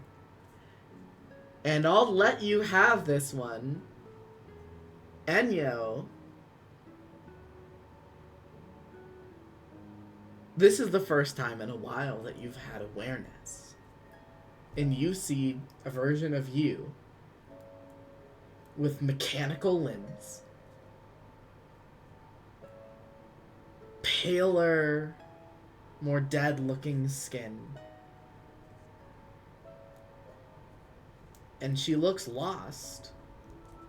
And she looks like she doesn't know who she is. And I think more importantly, you think she looks like she doesn't know who you are.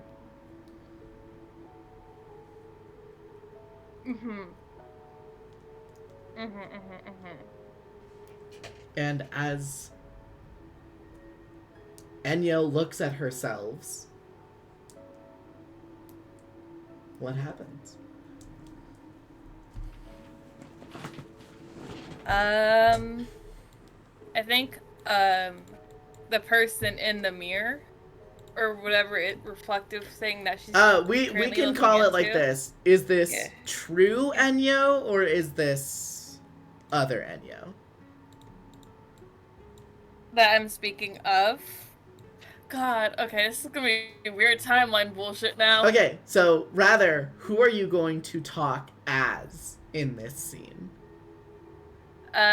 True, Enyo. True I think. Enyo. Okay. So you are regarding this other version of yourself that looks lost and afraid and unsure of who she is or what she's doing or where she's going. Mm-hmm. What do you say to her? I know. Oh my god, if you could talk to your future self. Oh god. Pull a Gollum. Hold Put on, a I gotta funny get- character voice on it.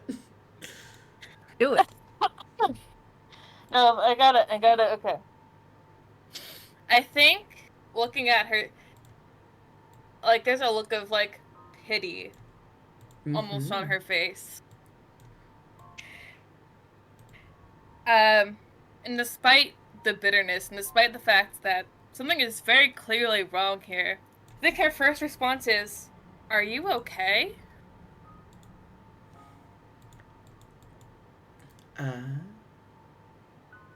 She looks at you and she says, I don't know. So much is changing, and all the things that I've been taught about the people that I'm traveling with are wrong. And it feels like nothing makes sense. Many things are wrong. All the time. That's just how life works.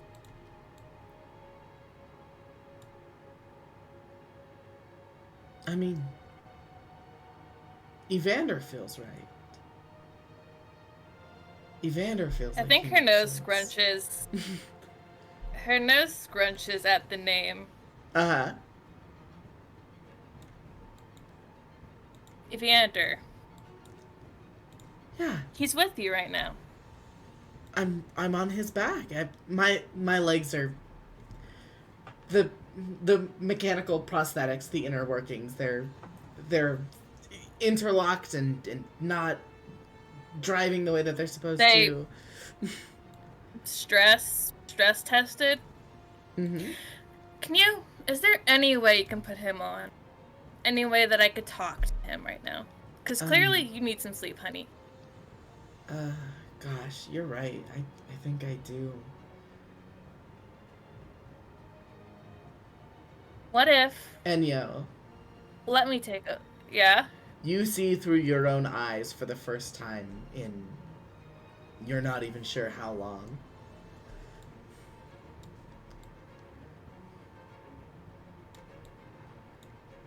Mm-hmm.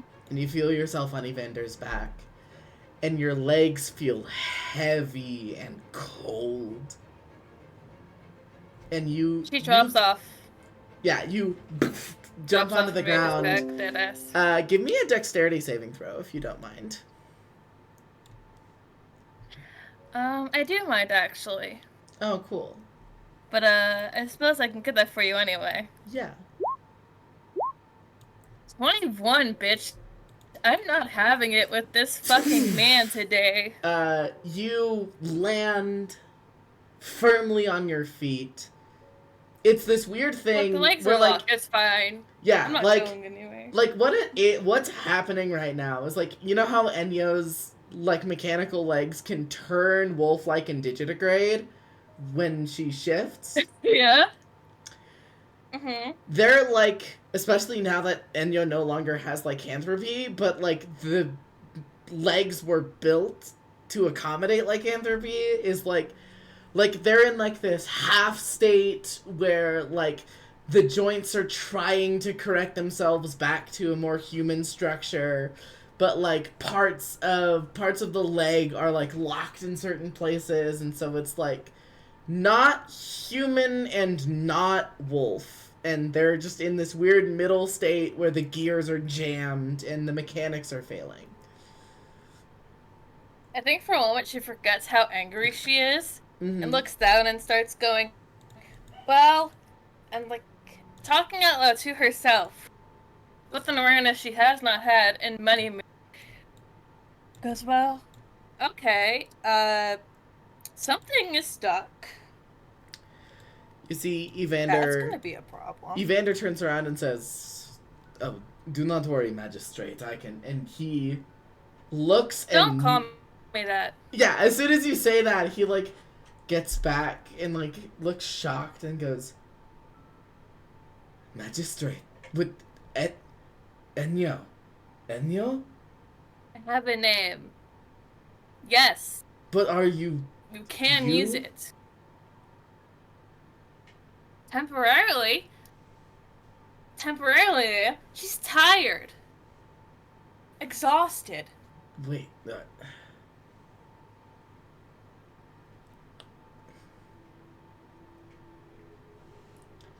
And you see Anything you'd like to waves say? of guilt over his face. And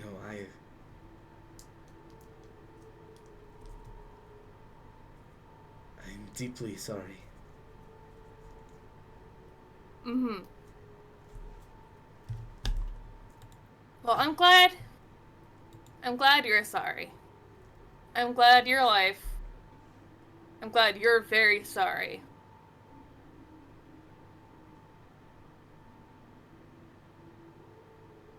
What about that oath we made? What about that promise you made to me? You already knew I was hesitant. I already struggled with the idea of losing you. And when push came to shove, I was not ready to give you up yet. I'm sorry that my death was such an inconvenience to you. I'm sorry that Enyo, it is not. them dragging me through the street was inconvenient for you. I'm sorry that my embarrassment was too hard for you. I'm sorry that them beating me to the point where I have metal legs was too much for you. Rolling a natural 1 on this roll, you see Evander goes wide-eyed and runs into the jungle. Full sprint, full 30 miles an hour. He is gone.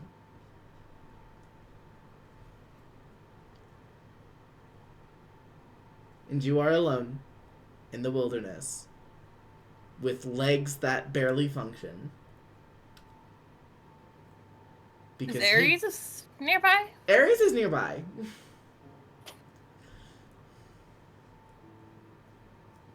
Okay. I don't think. Yeah, I think it's fine leaving it here, going like, and you're staring at this wolf like, what the hell? Hi. And this wolf like turns its head to you, and you get this. You look like it looks at you like a dog that loves you so fucking much. Yeah. And I feel like the scene like fades. And it's like, and he's like, all right, come on, help me up. I can't pick it up. You make it back to the jungle temple as Kip and Lysandra and Ibis and Galatea and Pandora all head out. You see the wall impression. Great. The wall impression where the secret door was made, and you see them coming up from a chamber that leads deep underground. And Galatea has a sword that you've never seen her with before. Lysandra has a golden mirror on her waist somewhere. Ibis has a sickle that you've never seen before. And Kipariso Kip is smiling, which you haven't seen in a while. Yeah, Kipariso is smiling and happy and has a golden quill.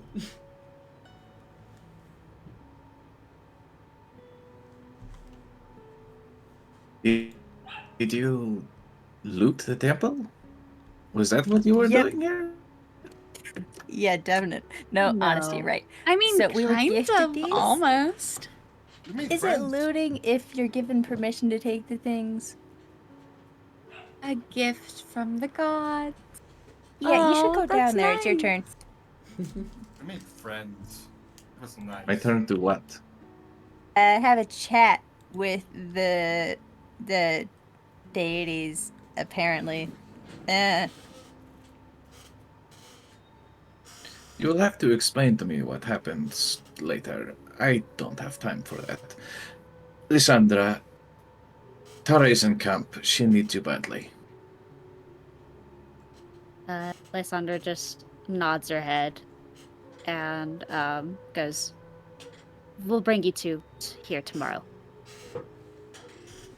Yeah, let's. Tara, okay? I need to go see her.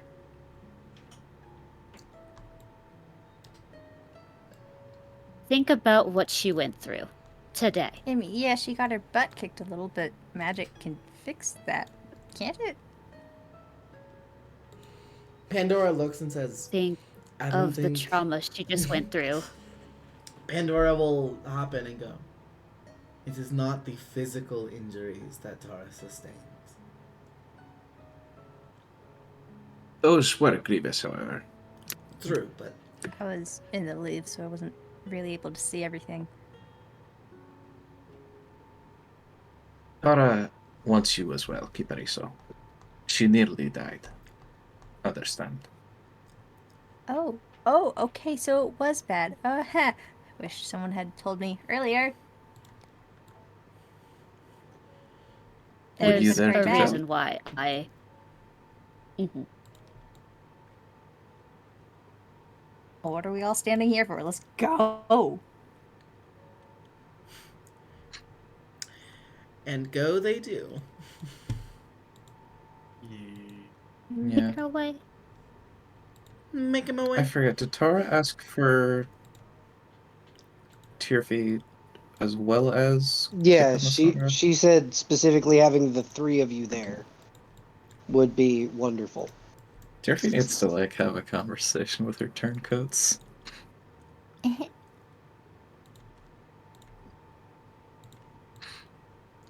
Does Tearfy feel a pull from the temple?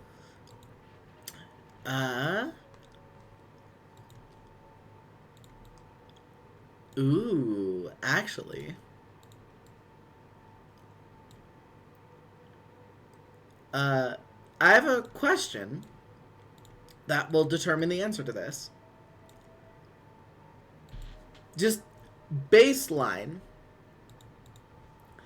How furious is Tearfy with the Empire? Just like steady state.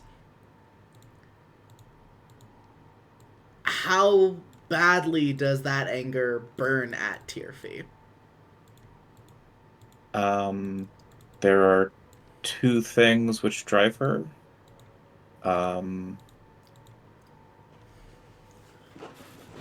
The destruction of the place she was raised and those she can salvage from it. So anger equals yes. Then you do feel a pull to the temple.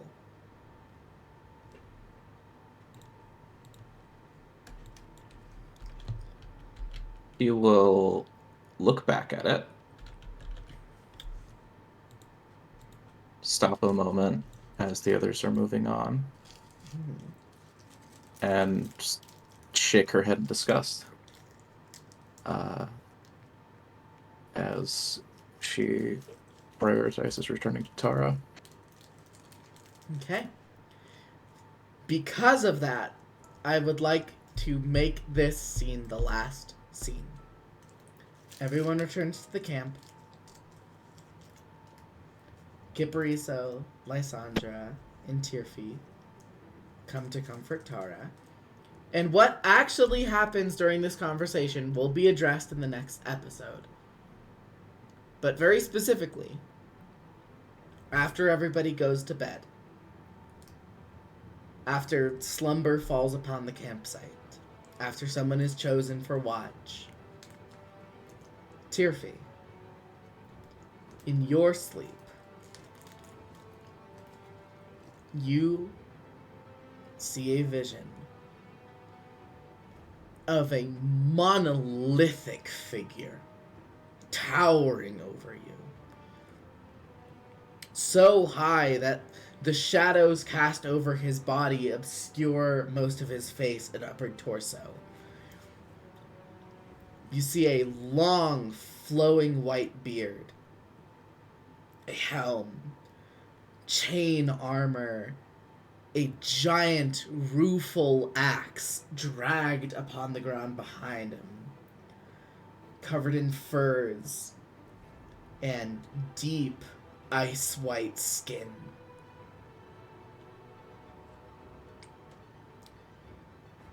And a smile curls across his lips. And he brings the axe up over his head. And you look behind you. The set piece changes. You are now standing in the middle of the noble district, looking up towards the Cathedral of the Sustaining Mother. And you watch the axe slam down through the holy place. The cathedral sunders. Stonework begins to crumble onto the ground below. Some of the Silent Sisters begin to run out. And you do not see Leora leave. And the figure wrenches the axe up again and slams it down a second time. Then a third, fourth, fifth. The cathedral already long since destroyed. And he continues to ravage it and bring it low and destroy every single fraction of the walls that remain there.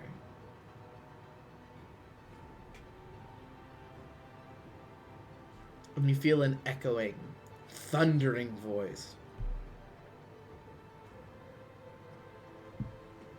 I know you felt my presence. Make them suffer. Make them pay. Bring them low. For everything they've done to you, to your people, to their people. For every injustice and wrongfully killed person that called themselves citizens of that vile institution. Let none of them stand. Let them run red through their own streets. Let the blood of the privileged and the elites, those who leech from the lives of others, let it spill forth. Let it be yours. Let it be the people's. Don't let them get away with it.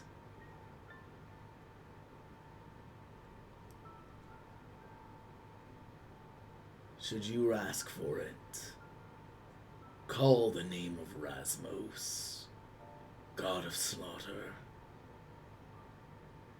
and sate your bloodlust.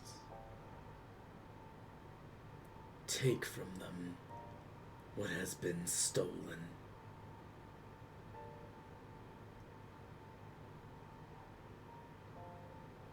Does Jirfi have time to respond?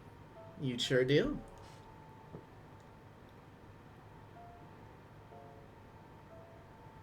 My people have no time for gods, no use for them. They did not create us, and they have certainly not helped us. We will wrench our own revenge free. But thank you for your well wishes. You see he smiles.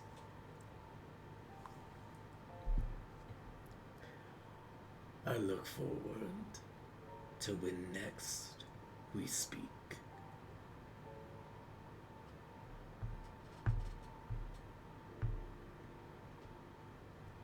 And the visage of the powerful ice giant god fades away.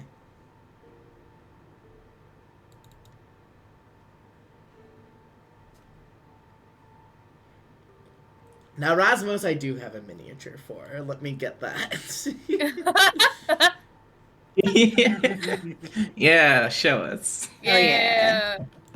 Show us. Show us. I fucking love Oh, this God. campaign. This is so Yeah. Jonas good. is good boy.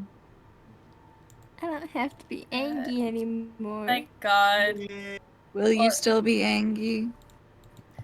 Maybe sometimes. Ba-ba. I make no promises. I enjoy this brief moment of clarity before my brain becomes fog once again. There's a big dog here. I don't know why, but I mean, we're vibing. Seems It's like a a good good time. boy. Pet that dog. real Enya be like, whose fucking dog is this? Dogs look at Enya. Ah, fuck, it's my dog. What do you think about the distinction Enyo and Denyo? Enya, yeah. Benyo is Amazing. very Oh, wait. good. Venyo is Enya, very God, fuck, funny. Enya slaps actually. It's I was amazing. I was talking about it in DMs, and I was talking real Enyo and lobotomized Enyo. Yeah. Oh. Enyo Wow. pre and Enyo post Wow. lobotomy. Tara is very tired and is just enjoying her cuddle puddle. Damn, look at that man. Big, tall. Look at that big boy. Giant frost giant who Big. really, really, Fuck, really, yeah. really loves just killing things. That's his entire That deal. frost is giant. Good for him, honestly. Good for him, indeed. Honestly, good for him. He knows what he's about.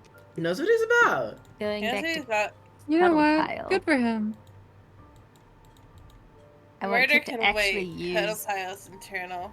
Yeah, Cuddle Files Eternal. I want Kip to actually use Home Sweet Home from the Willow's Whisper because they haven't used it yet, and now they finally can because it's helpful. I'm so glad that Lynx can finally be the bastard that I've always wanted I to be. designed Yep. Kip Being helpful. to help and be healthy. Oh, God. Cell. Yes. I'm not certain if we ever went over it regarding Tearfey. Mm-hmm. She is determined to be doggedly ambivalent about gods. I love it. Because My plan her for Tearfey's relic item. example's so My plan for Tearfey's relic item is not anything tied to a god. okay. Good. You are not like a Um, champion or a wielder of a divine artifact. I have a different plan for Tearfey. Dude, join us in champion things. Man, I'm glad I didn't go in there. Would have been Ox. If only Tearfey had talked to like Cyric No. or Auntie, probably would have reevaluated her position on like gods are these like aloof voyeuristic beings Yeah. that I have no ties to. Mm-hmm. Her two examples so far are just weirdos. Yeah, Yeah. just kind of little freaks. It's kind of a little The whole freak. Just sandwich freaks is horny for rioting. murder. Hey, bestie, the whole sandwich is rioting. Yes, I know. Real quick, just to get it out of the way now. Votes for which scene gets the nomination for the inspiration.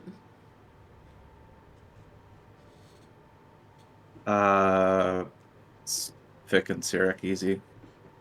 Okay, Eba's talking to Cyric. I vote Tara hugging the post where her dad died while hallucinating that it was her dad. Yeah, that Yeah. was fucked up. Double that one. Yeah. Yeah, that was fucked up. I can't believe you did that. Yeah. I can't believe I that's did like that. 3 consecutive votes for Tara. Okay.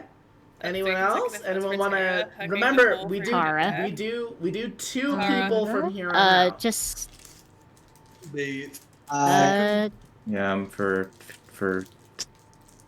Tara and Nebus. Yeah, I was going to say as my second place vote, I'd say Kipariso finally getting the therapy he needs. Yeah. My- Hey, Babies okay to be first honest about your therapy. feelings. Yeah, Abby?